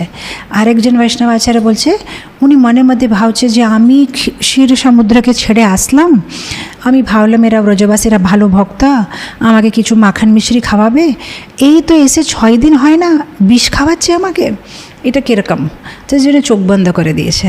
কেউ বলছে ভগবান কেন চোখ বন্ধ করেছে, যে উনি মনের মধ্যে ভাবছে যে পয়োধরা মানে সমুদ্র, যখন সমুদ্র মন্থন হয়, যখন পয়োধরা থেকে বিষ বেরিয়েছে তখন তো শিব খেয়েছে, লক্ষ্মী বেরিয়েছে তার হাত ধরে আমি চলে গেছিলাম, কিন্তু বিষ বেরোলে তো শিব খেয়েছে। এখন আবার পয়োধারা থেকে বিষ বেরোচ্ছে, পয়োধারা মানে যে জল তুলে রাখে, তো যে মাতাজিদের যে স্তন সেটাতে জল কিংবা দুধ ভরা থাকে, তো আবার পয়োধারা থেকে যে বিষ আসছে, তাহলে এবারে শিব কোথায়, শিবকে ডাকতে হবে। সেই জন্য চোখ বন্ধ করে শিবকে ডাকছে যে আসো তুমি একটু বিষটা খাও, আমি দুধ খাবো তুমি বিষ খাও। আর সেজন্য উনি চোখ বন্ধ করেছে। কেউ বলছে উনি সেজন্য চোখ বন্ধ করলো যেহেতু উনি মনের মধ্যে ভাবছে চোখটা খোলা রাখলে আমি যদি পুতনার মুখটা দেখব তো আমার দয়া এসে যাবে, তাহলে আমি ওকে মারতে পারবো না, কিন্তু মারতে তো হবে, আমাকে তো মারতে হবে রাক্ষসদের, মানে আমি মারতে জন্য তো পরিত্রাণায় সাধুনাম বিনাশায় চ দুষ্কৃতাম ধর্ম সংস্থাপনার্থায়, সেজন্য তো আমি এসেছি সম্ভবামি যুগে যুগে, তো আমাকে মারতে হবে, দয়া করা ভালো না, চোখ বন্ধ করে মারবো তাহলে মারতে পারবো। আরেকজন কেউ বলছে না ভগবান ভাবছে যদি চোখটা খোলা রাখবো আর আমার চোখের উপরে ও যদি তাকাবে তাহলে ওর অবিদ্যা সব দূর চলে যাবে, আর যদি ওর অবিদ্যা দূর চলে যাবে তাহলে ও আমাকে বিষ খাওয়াবে না, যদি আমাকে বিষ খাওয়াবে না তাহলে লীলা কীভাবে হবে, লীলা তো করতে হবে, সেই জন্য আমি চোখটা বন্ধ রাখি। কেউ বলছে না ভগবান ভাবছে আমি যদি চোখটা খুলে রাখি এই পুতনার মুখ দেখে আমার রাগ লাগবে, আর আমার রাগে যদি সে ভস্ম হয়ে যাবে, আমার মা ভয় পেয়ে যাবে যশোদা মাতা, উনি একটু মানে উনার হৃদয়টা একটু কোমল আছে, যদি এটা দেখবে ঘটনাটা উনি ভয় পেয়ে যাবেন, সেজন্য এখানে মারা উচিত হবে না, আপনি দাদা চোখটা বন্ধ করে দিই পরে দেখবো আমি। কেউ বলছে না ভগবান মানে মনে মনে মানে প্রার্থনা করছে যে হে রাম ভগবান আমার রক্ষা করো, আমার কেউ রক্ষা করো, তো মানে ভগবান আমাদেরকে বুঝাচ্ছে যে আপনাদের জীবনে যদি কিছু সমস্যা আসবে আগে চোখ বন্ধ করে ভগবানকে মনে করো, যেরকম আমি মানে ভাবছি যে কে আমাকে এখন রক্ষা করবে। কেউ বলছে যে ভগবানের দুটো চোখ হচ্ছে সূর্য আর চন্দ্র, আর সূর্য আর চন্দ্র মানে ওদের কাজই হচ্ছে মানে খোলা বন্ধ হওয়া, তো ওরা মনের মধ্যে ভাবছে যে ঠাকুর এটা তো ভালো না, আপনি যাকে ইচ্ছা তাকে মোক্ষে দিয়ে দেবেন, আচ্ছা, কেউ যদি ভক্তি করবে তাকে মোক্ষ দিচ্ছে, ঠিক আছে, আপনাকে মারতে আসতে তাকে মোক্ষ দেবেন, এরকম করলে আমরা আর আপনার কাছে আর চাকরি করতে চাই না, আমরা রিজাইন করে দিচ্ছি, আমরা তো চোখ বন্ধ করে দিচ্ছি, আপনি যেটা করবেন করেন, এটা ঠিক হচ্ছে না। তো ওরা মানে রেগে আছে ভগবানের উপরে, তো চোখটা ওরা বন্ধ করে দিয়েছে যে না, আমরা এটা দেখতে চাই না, আপনি সবাইকে মোক্ষ দিয়ে দিচ্ছেন। কেউ বলছে যে ছোট বাচ্চারা যখন একটা কোনো তিতা ওষুধ নেবে তো কীরকম মনটা মানে এরকম করবো আমরা, যে যদি কিছু চিতা মানে তিতা থাকলে, তো এখন ভগবানকে বিষ খাওয়াচ্ছে, তো বিষটা তো একটু তিতা আছে, তো যেহেতু এখন তিতা জিনিসটা খেতে হবে, ভগবান আগেই চোখটা বন্ধ করেছে যে আমাকে এখন বিষ খেতে হবে। আর একজন বৈষ্ণব আচার্য বলছে যে ভগবান যশোদা মাকে এত ভালোবাসে, উনি ভাবছে আমি আমার মায়ের মুখ ছাড়া কারো মুখ দেখতে চাই না, সেই জন্য বলছে আমি চোখটা বন্ধ করে দুধ খাবো, কেন আমি আমার মায়ের মুখই দেখতে চাই, আমি কারো মুখটা দেখতে চাই না। কেউ বলছে যে ভগবান হচ্ছে বিশ্বাম্বর, উনার পেটের ভিতরে তো পুরো বিশ্ব চরাচর জীবেরা আছে, তারা হাহাকার করছে, এই ঠাকুর আপনি এখন বিষ খাবেন, তাহলে আমাদের কি হবে, আমরা তো সবাই মরে যাব। তো ভগবান চোখ বন্ধ করে ওদেরকে সান্ত্বনা দিচ্ছে, আরে কিছু হবে না, আমি আছি তো, তোমাদের কিছু হবে না, আমি খাবো না আমি বিষটা খাবো না, তোমরা একটু শান্তি রাখো। সে চরাচর জীবগুলো সব মানে আওয়াজ করছে ভিতরে, ভগবান তাদেরকে শান্ত করছে। কেউ বলছে যে ভগবান বলছে যে পুতনা তো একটা মা, যেরকম 7 জন মা থাকে, ব্রাহ্মণের পত্নী, গুরুর পত্নী, রাজার পত্নী, ধাত্রী, নার্স, ভূমিদেবী, তো এরকম দুধ খাওয়াতে এসেছে মানে উনি হচ্ছেন মাসি, তো উনি হচ্ছে মা, তো আমি এখন মাকে মারবো, তাহলে চোখ বন্ধ করে মারি, নালে মারতে পারবো না। আর কেউ বলছে যে ভগবান মনে মধ্যে ভাবছে যে এই পুতনাটা মন করে এসেছে যে আমি ব্রজবাসী সব বাচ্চাদেরকে মেরে ফেলবো, আরে মারে নেই, কিন্তু মনের মধ্যে সে বিচার নিয়ে এসেছে, যারা মনের মধ্যেও আমার ভক্তকে কষ্ট দেব বলে প্ল্যানিং করে এসেছে, তার মুখ পান চেয়েও না, আমি তাদের মুখটা দেখতে চাই না।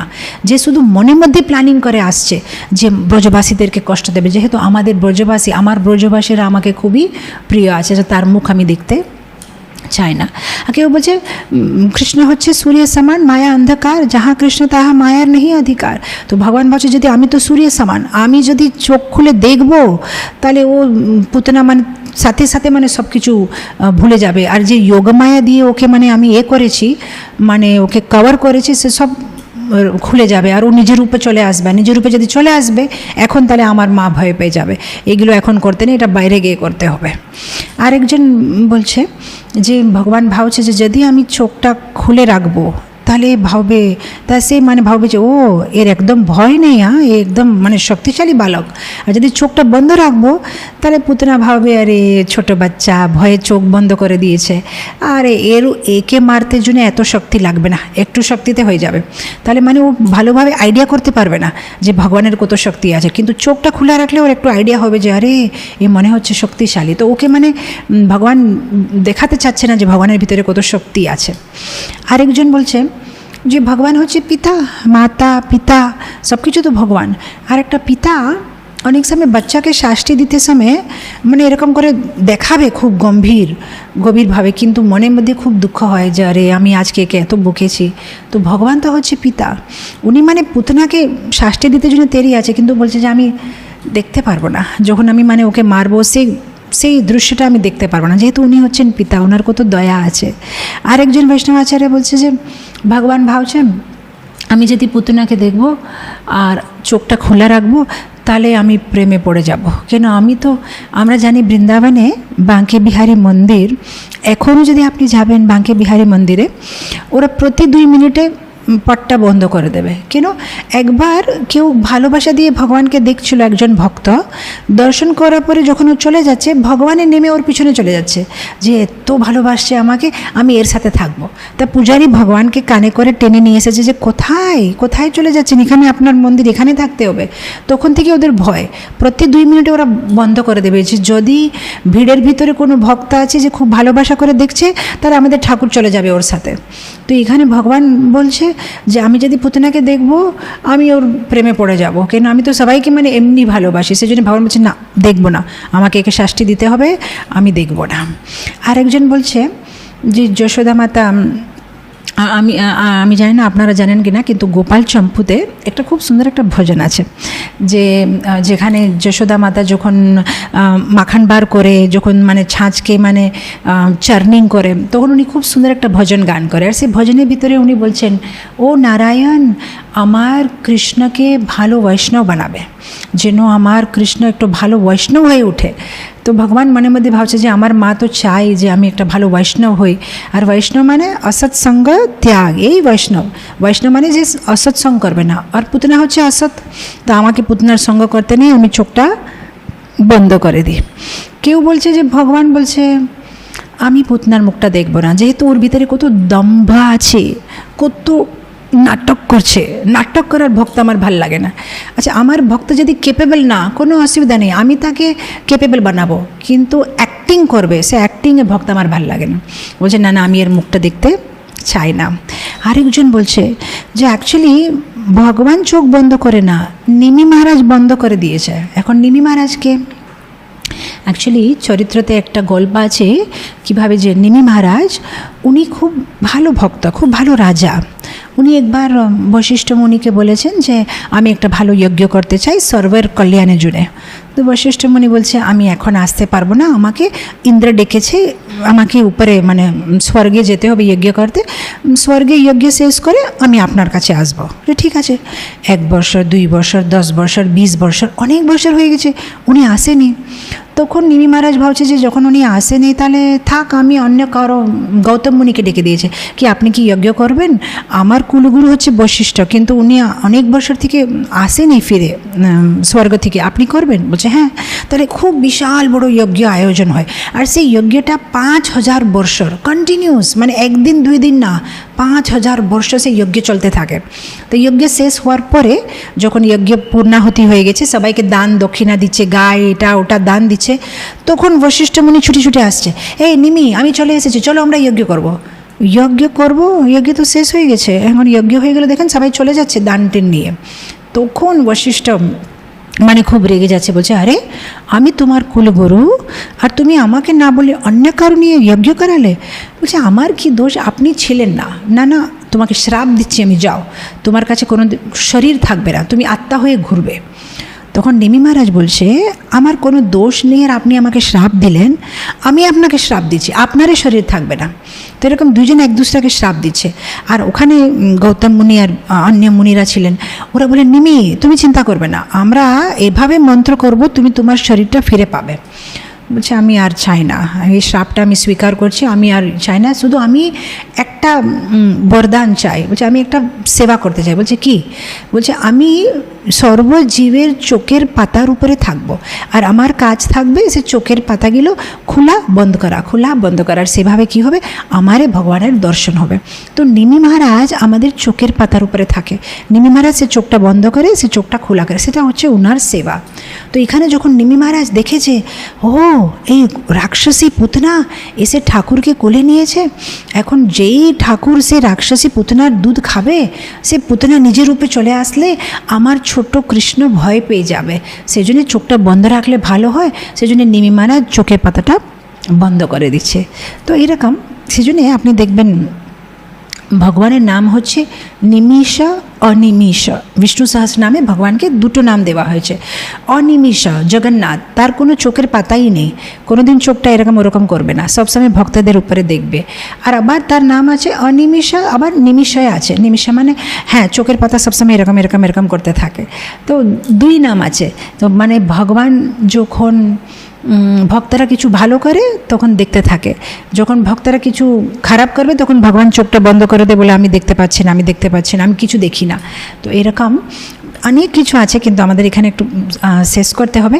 অনেক রকমের কারণ আছে যে কেন ভগবান চোখটা বন্ধ করে দিয়েছ। তো ফাইনালি এখন যখন ভগবানকে তুলে রেখে দিয়েছে, এখন উনি মানে আর একটা আমাদের প্রশ্ন আসতে পারে যে মাতাজি এগুলো সব কিছু হচ্ছে, তখন যশোদা কোথায় ছিল, রোহিণী কোথায় ছিল? ওরা বারণ করে নেই যে আরে তুমি কেন আমার ছেলেকে নিচ্ছ? না। তো এখানে পরের শ্লোকে আছে যে রোহিণী আর যশোদা উনি পুতনার মানে যে বিউটি, ওর রূপ দেখে এত মোহিত হয়ে গেছে, বলছে কত সুন্দরী, এত সুন্দরী স্ত্রী আমার ছেলেকে তার কোলেতে নিয়েছে, তাকে দুধ খাওয়াবে, বাহ কত সৌভাগ্য, মানে এরকম ওরা ভাবছে। ওদের কোনো ডাউট নেই যে এ কোনো রাক্ষসী হতে পারে। তো ওরা মানে খুব খুশি। আর যেভাবে পুতনার প্রবর্তন, মানে এত সুন্দর নাটক করছে যে যে কেউ বিশ্বাস করবে যে মনে হচ্ছে উনি খুব ভালো। তো মানে যেভাবে বাচ্চাকে নিয়ে, সাধারণ এই ভৌতিক জগতে বাচ্চাকে নিয়ে কীরকম একটা বলবে, ওই সোনা আমার, প্রাণ আমার, ভালো আছো, এরকম করে ও এত সুন্দরভাবে মানে কৃষ্ণকে নিয়েছে কোলে, আর এত সুন্দরভাবে ওকে মানে খেলা করাচ্ছে যে এরা ভাবছে যে কত ভালো, কত ভালো, এই ভালো করছে, একে এর কাছে থাক আমার ছেলে, এরকম করে ভাবছে। ওরা কিছু বলছে না।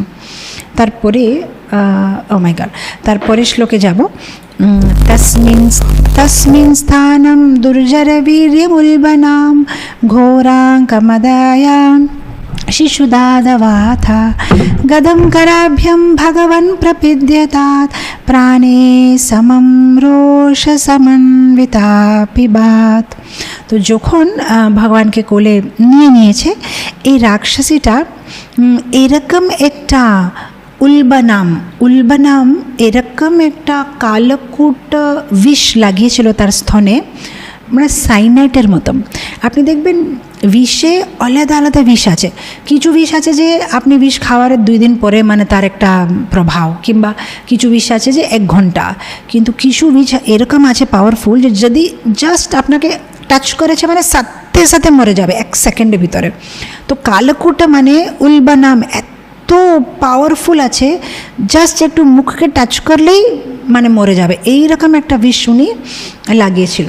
আর এখানে বলছে ঘোরাঙ্কম আদয়া শিশুর, মানে এখানে দ্বিতীয় লাইনে দ্বিতীয় পংক্তিতে বলছে শিশু, কৃষ্ণ ছোট শিশু, সে মানে স্তনকে মুখে এখন ভিতরে দিচ্ছে ওকে দুধ খাওয়াতে জন্য। আর পরের লাইনে বলছে ভগবান।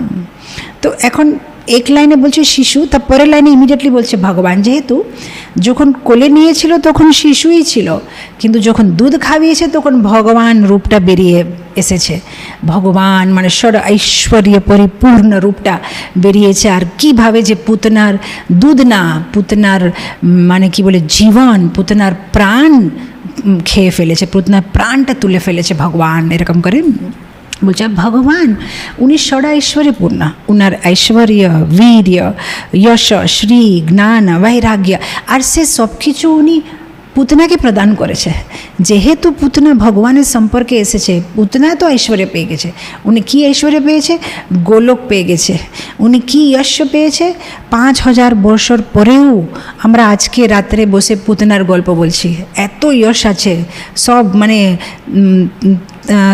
কি বলে হেভেন, হেল, 3 লোক, মানে সব জায়গায় পুতনার একটা যশ মানে এ হয়ে গেছে। পুতনা মানে ফেমাস হয়ে গেছে। এরকম কেউ না যে পুতনাকে জানে না, সবাই জানে পুতনা কৃষ্ণকে মারতে জন্য এসেছিল। তো যশ পেয়েছে, ঐশ্বর্য পেয়েছে, আর সুন্দরতা, শ্রী পেয়েছে, রূপ, জ্ঞান, বৈর সব কিছু পেয়েছে। কেন? মোক্ষ পেয়ে গেছে, গোলক ধামকে পেয়ে গেছে। আর কি বলে সুন্দরতা মানে অরিজিনাল বিউটি পেয়েছে, যেটা মুখটা না, মানে সত্যি কথা পবিত্র হয়েছে, ভিতর থেকে পবিত্র হয়ে গেছে যখন ভগবান তার প্রাণ তুলে নিয়েছে আর তাকে মোক্ষ প্রদান করে দিয়েছে। তো এভাবে পুতনার মানে সেখানে বদ্ধ হচ্ছে। এটা খুবই সুন্দরে। আর তারপরে যখন পুতনার দুধটা ভগবান খাচ্ছে, তো দেখতে তো ছোট্ট শিশু, কিন্তু যেই মুখ দিয়েছে ভিতরে, তো যেভাবে ভগবান মানে জোরে করে টানছে, সে তখনই পুতনা বুঝে গেছে যে এ তো সাধারণ শিশু না, এত জোরে টানছে দুধকে, এত জোরে আমাকে টানছে। তো সাথে সাথে মানে পুতনা বলছে মুঞ্চা, ছেড়ে দাও আমাকে ছেড়ে দাও, এরকম বলছে।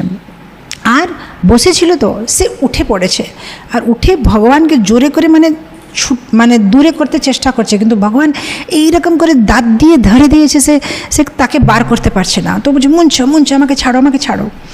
তো বৈষ্ণব আচার্য বলছে ছাড়বে না ভগবান, কেন ওটা হচ্ছে ওনার স্বভাব। একবার যদি কাউকে ধরে নিয়েছে উনি কি ছাড়বেন?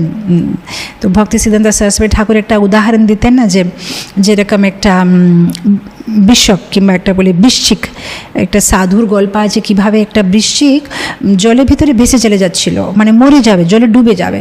সাথে সাথে সাধু কি করেছে, সে বৃশ্চিককে হাতে করে বার তুলছে যে বাঁচাতে জন্যে, কিন্তু বৃশ্চিকের স্বভাবটা কি, সে কাটবে।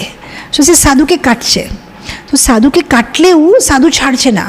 তো আরেকজন কেউ দাঁড়িয়ে আছে, বলছে আরে আপনাকে কাটছে, ছেড়ে দিন তাকে। বলছে না না, ওর স্বভাব হচ্ছে কাটা, আমার স্বভাব হচ্ছে বাঁচানো। ও যখন ওর স্বভাবটা ছাড়ছে না, আমি কেন আমার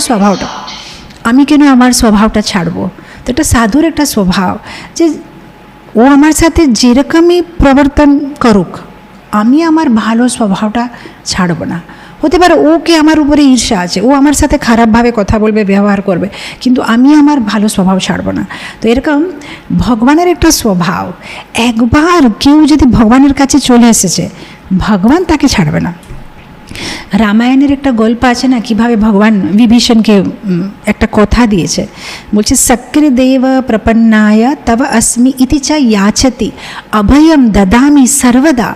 এটা আমার ব্রত। যদি কেউ একবার বলে দেবে তব अस्मि, ঠাকুর আমি তোমার, শেষ। একবার তুমি যদি ভুল করেও বলেছো, হাসিতে বলে দিয়েছো, একবার বলে দিয়েছো, এমনি বলে ফেলেছো, কিন্তু তুমি যদি বলেছো তব अस्मि, আমি তোমার, শেষ। এখন আর কোনো দিন জীবনে ভগবান তোমাকে ছাড়বে না। এটা হচ্ছে উনার ব্রত। দদামি অভয়ম, তাকে আমি অভয়ম দেব, তাকে আমি সবসময় রক্ষা করব, এটা আমার ব্রত। আমি কি করব, এটা আমার স্বভাব, আমি ছাড়তে পারবো না। তো ভগবান বলছে আরে পুতনা, তুমি এসেছো আমাকে দিতে, দাও, এখন আমি তোমাকে কি করে ছাড়বো? তুমি নিজে এসেছো আমার কাছে, চলে এখন আমি তোমাকে আর ছাড়বো না। তো ভগবান এইভাবে ওকে মানে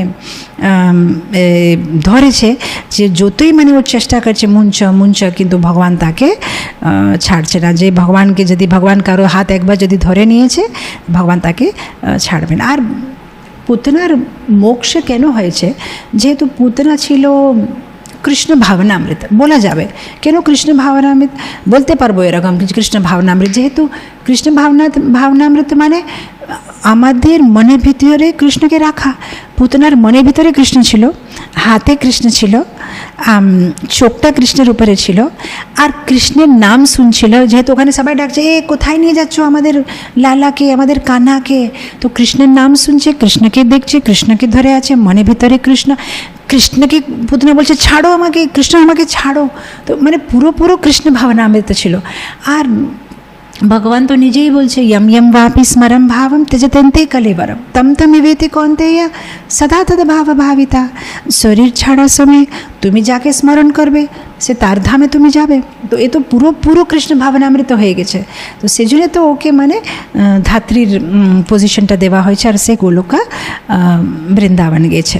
তো এখানে আমরা দেখি যে ভগবান পুতনা, আমরা যদি দেখি এই কৃষ্ণ অবতার হচ্ছে ভগবান, কৃষ্ণ রূপ হচ্ছে ভগবানের স্বয়ং ভগবান রূপ, মানে বাকি সব হচ্ছে অবতারগুলো। কিন্তু কেন বলে তো আপনি দেখবেন প্রত্যেকটা অবতারে ভগবান নিজের রূপকে একটু চেঞ্জ, মানে নরসিংহদেব মানে ওনাকে একটু রূপটা আলাদা, বারাহা মানে একটা রূপটা আলাদা, মানে আলাদা একটা রূপটা তুলতে হচ্ছে। কিন্তু কৃষ্ণ রূপে ভগবান কিছুই করে না। ইভেন রাম অবতারে ভগবানকে মানে ধনুষ এটা ওটা ধরতে হচ্ছে রাক্ষসদের বদ্ধ করতে জন্য, কিন্তু কৃষ্ণ অবতারে ভগবান কিছুই করেনি।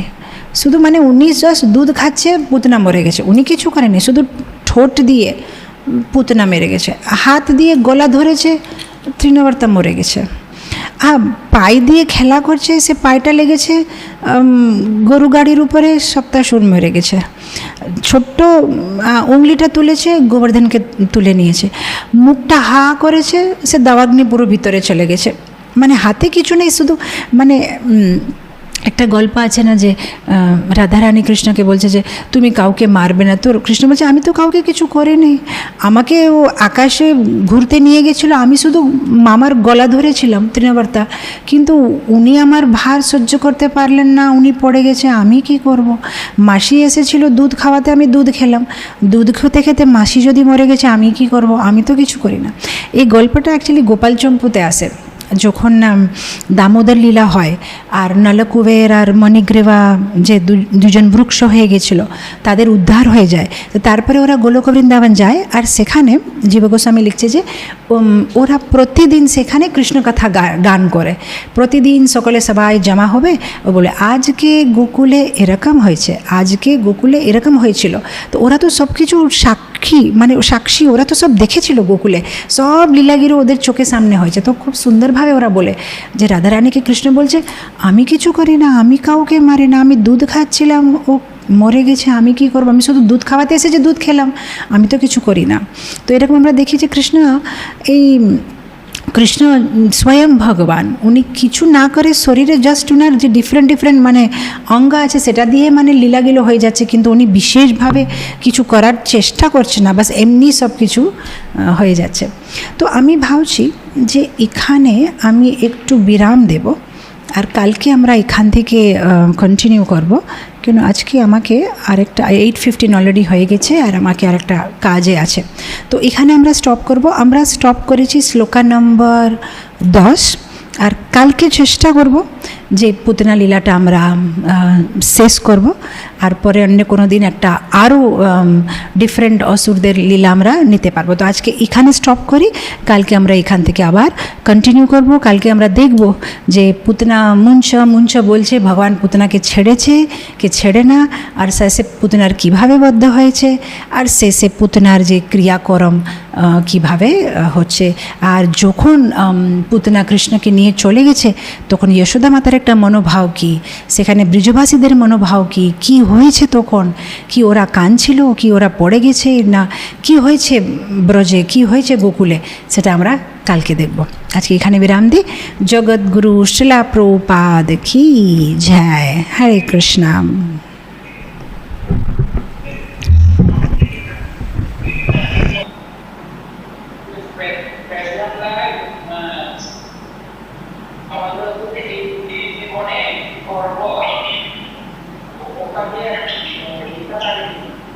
ও আমরা যে এই জন্মে আমাদের সাথে কি হবে সেটা কি আগে থেকে লেখা থাকে? হ্যাঁ, আগে থেকে লেখা থাকে, রাইট, আগে থেকে লেখা থাকে, কিন্তু তাকে চেঞ্জ করার সামর্থ্য আমাদের ভিতরে আছে। আমি একটা উদাহরণ দিচ্ছি।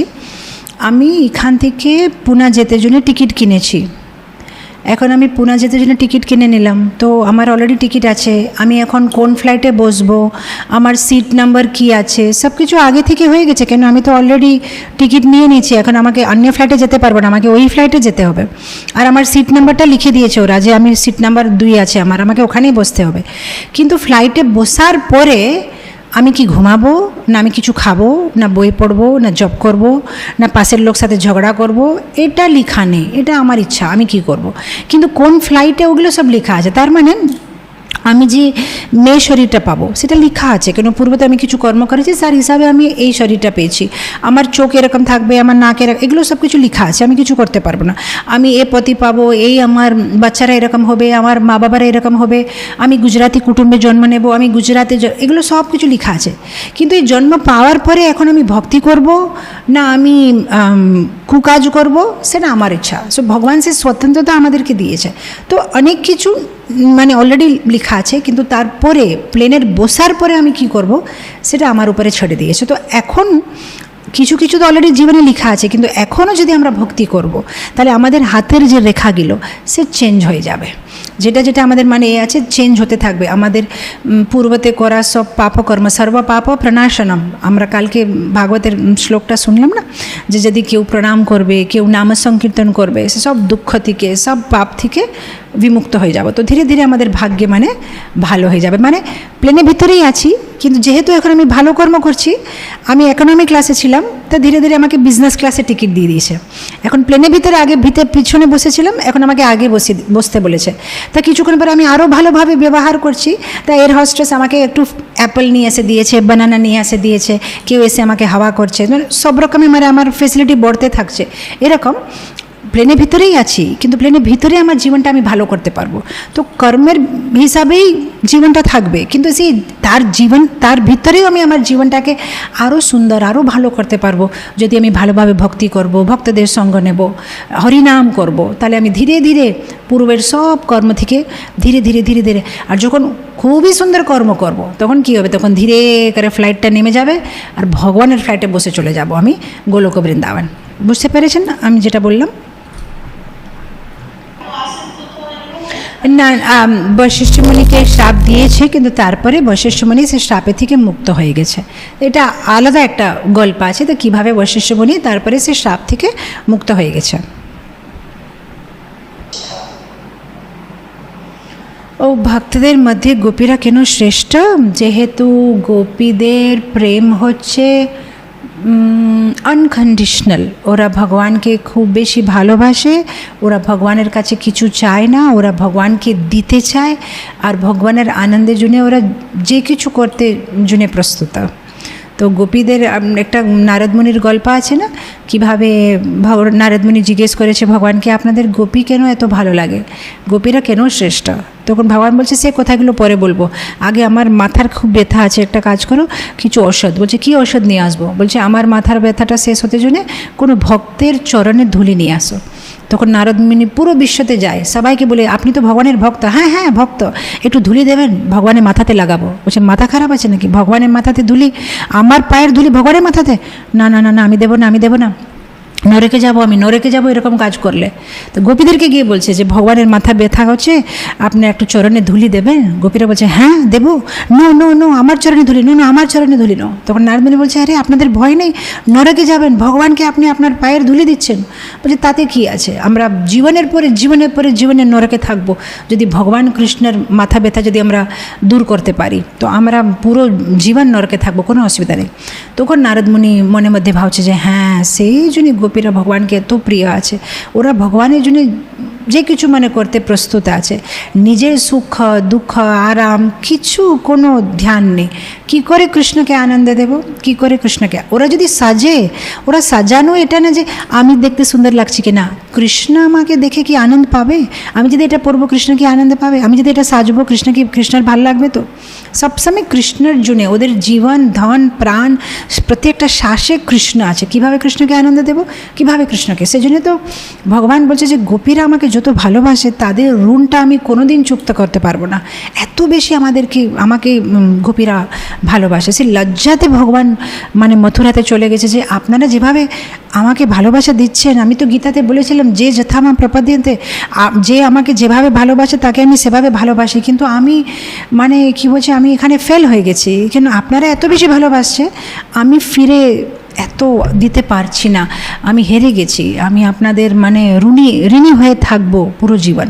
সেই জন্য চৈতন্য মহাপ্রভু রূপে ভগবান এসে গোপীদের গুণগান করেছে যে ভাই আমি তো গোপীর ঋণটা চুক্তা করতে পারছি না, কমপক্ষে যে আমাকে এত ভালোবাসা দিয়েছে তার ব্যাপারে পুরো লোককে জানাবো যে গোপীরা কত শ্রেষ্ঠ। তো আপনার প্রশ্ন আছে যে যখন আপনি সেবা করছেন তখন মন দিয়ে ভগবানকে মনে রেখে সেবা করতে পারছে না, যদি কেউ আমাদের সাথে অসভ্যভাবে ব্যবহার করেছে সেটাই মনের ভিতরে থাকে যে এরকম কথা বলেছে, ও এরকম করেছে, আর সেটা মনে রেখে সেবা হচ্ছে কিন্তু শুদ্ধভাবে ভগবানকে চিন্তনে রেখে সেবা হচ্ছে না, তো কি করা যায়? তো এটা অবশ্য একদিনের প্রসেস না, এটা ধীরে ধীরে হবে, কিন্তু এটা হচ্ছে আমাদের জীবনের গোল। কেন ভগবান অর্জুনকে বলেছে মাম অনুস্মর যুদ্ধেচ, আমাকে মনে রেখে যুদ্ধ করো, সবসময় আমাকে মনে রাখো। ভগবানকে মনে রাখা এটাই হচ্ছে ভক্তি জীবনের এক লাইনে সারাংশ, একটা সামারি, ওয়ান লাইন। मन मना भव मद भक्तो मद्याजी माम नमस्कुरु ममे वैश्यसी युक्तवैव आत्मा नाम मद परायणा। भगवान एकटाई बोलছে बस আমাকে মনে রাখো, আমাকে মনে রাখো, আমাকে মনে রাখো। তো সবসময় ভগবানকে মনে রাখতে জন্য আমাদের দরকার আছে আরও বেশি শাস্ত্র অধ্যয়ন করা, তাহলে প্রতি জিনিসে ভগবানের কথা মনে পড়বে। আমি কিছুদিন আগেই পুনা ভক্তদেরকে ক্লাস দিচ্ছিলাম, তো আমি ওদেরকে বলছিলাম যে আমি ওই অষ্টসখী গ্রামে গেছিলাম, তো সেখানে আমি একটা খুব সুন্দর একটা পাথর দেখেছি। তো সে ওখানে লোকাল একটা পূজারি, তো উনি বলছিলেন যে একবার এরকম একটা লীলা হলো ইন্দুলেখা সখীর সাথে। উনি রাধারানীকে সাজাচ্ছিলেন, সেই সময় কৃষ্ণ বেণু বাজিয়ে দিয়েছে। যখন কৃষ্ণ বেণু বাজিয়েছে তখন রাধারানী বলছে, এই ইন্দুলেখা ছাড়ো আমাকে, কৃষ্ণ আমাকে ডাকছে, আমাকে যেতে হবে। ইন্দুলেখা বলছে, আরে পরে আপনাকে পুরো সাজানো শেষ হয় না। বলছে, না আমি যাচ্ছি, কৃষ্ণ আমাকে ডাকছে। রাধারানী মানে শৃঙ্গারটা আধা ছেড়ে চলে গেছে। যখন কৃষ্ণের কাছে চলে যায় তখন কৃষ্ণ রাধারানীকে দেখে বলছে, এ রাধা আজকে কিছু মনে হচ্ছে কম আছে। হ্যাঁ বুঝতে পেরেছি, তুমি আজকে কাজল লাগাওনি, তুমি তো মানে চোখে কাজলটা লাগাওনি। হ্যাঁ আমি বুঝতে পেরেছি, ঠিক আছে কোনো অসুবিধা নেই। সেখানে একটা পাথর ছিল, সে ভগবান সেখানে হাত মানে ঘেঁষে সে একটুকু নিয়ে রাধারানীকে কাজল লাগিয়েছে। তো এখনও সে পাথরটা আছে যেখানে ভগবান মানে ঘেঁষে মানে রাধারানীকে কাজল লাগিয়েছে। তো আমাকে ও পূজারিটা দেখাচ্ছিল, দেখেন এটা হচ্ছে ওটা শিলাটা। বা সেই দিন থেকে এখন পর্যন্ত যখনই মানে আমি স্নান টান করে যে বিন্দি লাগাবো, সিঁদুর লাগাবো, সে কাজে লাগাবো, আর মনে পড়বে কৃষ্ণ রাধারানীকে কাজে লাগিয়েছিল। তো এরকম আমাদের জীবনের ছোট ছোট জিনিস, একটা বিন্দি, একটা কাজল, একটা দুধ গরম করব, একটা দই বানাবো, প্রতি জিনিসে ভগবানের সাথে সম্বন্ধিত লীলাগুলো যেন আমাদের মনে পড়ে। আর এটা কখন হবে? যখন আমরা মানে ডিসিপ্লিনে ভাবে প্রতিদিন ক্লাস শুনবো, ভাগবত পড়বো, ভগবানের লীলাগুলো স্মরণ করব, তখন আমাদের জীবনের ছোট ছোট ঘটনাতে ভগবান মনে পড়বে। ভক্ত মানে এটা না যে মন্দিরে যাব তখন ভগবান মনে আসবে, না। এভরিডে শপিং মলে যে পুদিনা কিনছি কিংবা আলু কিনছি, টমেটো কিনছি, তখনই ভগবান মনে আসবে যেন। স্কুলে কিছু কাজ করছি তখনই যেন ভগবান মনে আসে। বাথরুমে আছি তখনই যেন ভগবান মনে আসে। আমাদের জীবনটা আমাদেরকে এরকম বানাতে হবে। এটা তো আমাদের ভক্তি জীবনের কি বলছে আলটিমেট গোল, যে এভরি মুমেন্ট, এভরি সেকেন্ড, 24 ঘন্টা যেন আমি ভগবানকে মনে করতে পারি। আর এটা হবে একদিন 100%, সময় লাগবে, ধীরে ধীরে ক্রমে করে ধীরে ধীরে হবে। তো সেই জন্য আমাদের সাধনা, বাঞ্ছন, সৎসঙ্গ সেগুলো খুব স্ট্রং করতে হবে।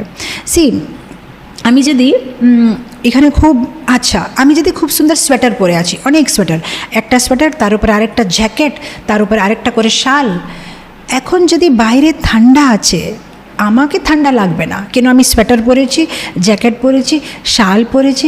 এখন ঠান্ডা হোক যেটা হোক, আমার তো ভিতরে গরম আছে। এরকম বাইরের জগতে আমরা কাউকে চেঞ্জ করতে পারবো না। কেউ কটু বচন বলবে, কেউ খারাপ কথা বলবে, কেউ খারাপ ব্যবহার করবে, আমি কিছু করতে পারবো না। আমি শুধু এইভাবে শাল পরে রাখবো যে সে খারাপ কথা বললেও আমাকে ছুবে না। এখন আমাদের সমস্যা কি আছে, না শাল পরে আছি, না সোয়েটার আছে, না জ্যাকেট আছে। কেউ কিছু বললে সাথে সাথে মনে লাগছে, আর আমরা দুঃখী হয়ে যাচ্ছি। কিন্তু যখন সাধনা বেড়ে যাবে, শাস্ত্র পড়বো, জপ করব, আমাদের যে সাধনা ভালোভাবে করব, তখন সোয়েটারের উপরে সোয়েটার চড়ে যাবে। তারপরে যদি কেউ কিছু বলবে, আপনি তো এরকম আছে, আপনার কিছু তফাৎ পড়বে না, আপনার শুধু স্মাইলই আসবে। আই ডোন্ট কেয়ার, কেন আমাকে লাগছেই না, আপনি যেটাই বলছে আমাকে লাগছে না, কেন আমি এত কিছু পরে নিয়েছি। এখন আপনি যতগুলো বান ফেললেন আমার উপরে, আমাকে কিছুই হচ্ছে না। তো সেই জন্যে ও যেন বান না ফেলে, যেন বান না ফেলে, ও যেন আমার উপর বান না ফেলে, সেটা আমাদের কাজ না। ওরা তো ফেলবে বান, আজকে ফেলবে, কালকে ফেলবে, 10 বছর পরেও ফেলবে, সেটা আমার দেখার দরকার নেই। আমি যেন আরেকটা সোয়েটার কিনি, আমি যেন আরেকটা সোয়েটার পরি, এটাই ভক্তি জীবনের সারাংশ। আমাকে সোয়েটার তো কিনতে থাকো সোয়েটার, তোমার জীবনের সোয়েটারগুলো কিনো। কেন বাইরের জায়গাতে কাউকে চেঞ্জ করতে পারবো না, কিচ্ছু করতে পারবো না। শুধু আমি নিজেকে স্ট্রং বানাতে পারবো, বাস। আমাকে যেন না ঠান্ডা লাগে, আমি খাবো আদা খাবো, আমি গরম জল খাবো, আমি হলদি জল খাবো, আর আমি নিজেকে স্ট্রং বানাবো, বাস। তো সে স্ট্রং বানাতে জন্যে জপ আর ভগবানকে প্রার্থনা।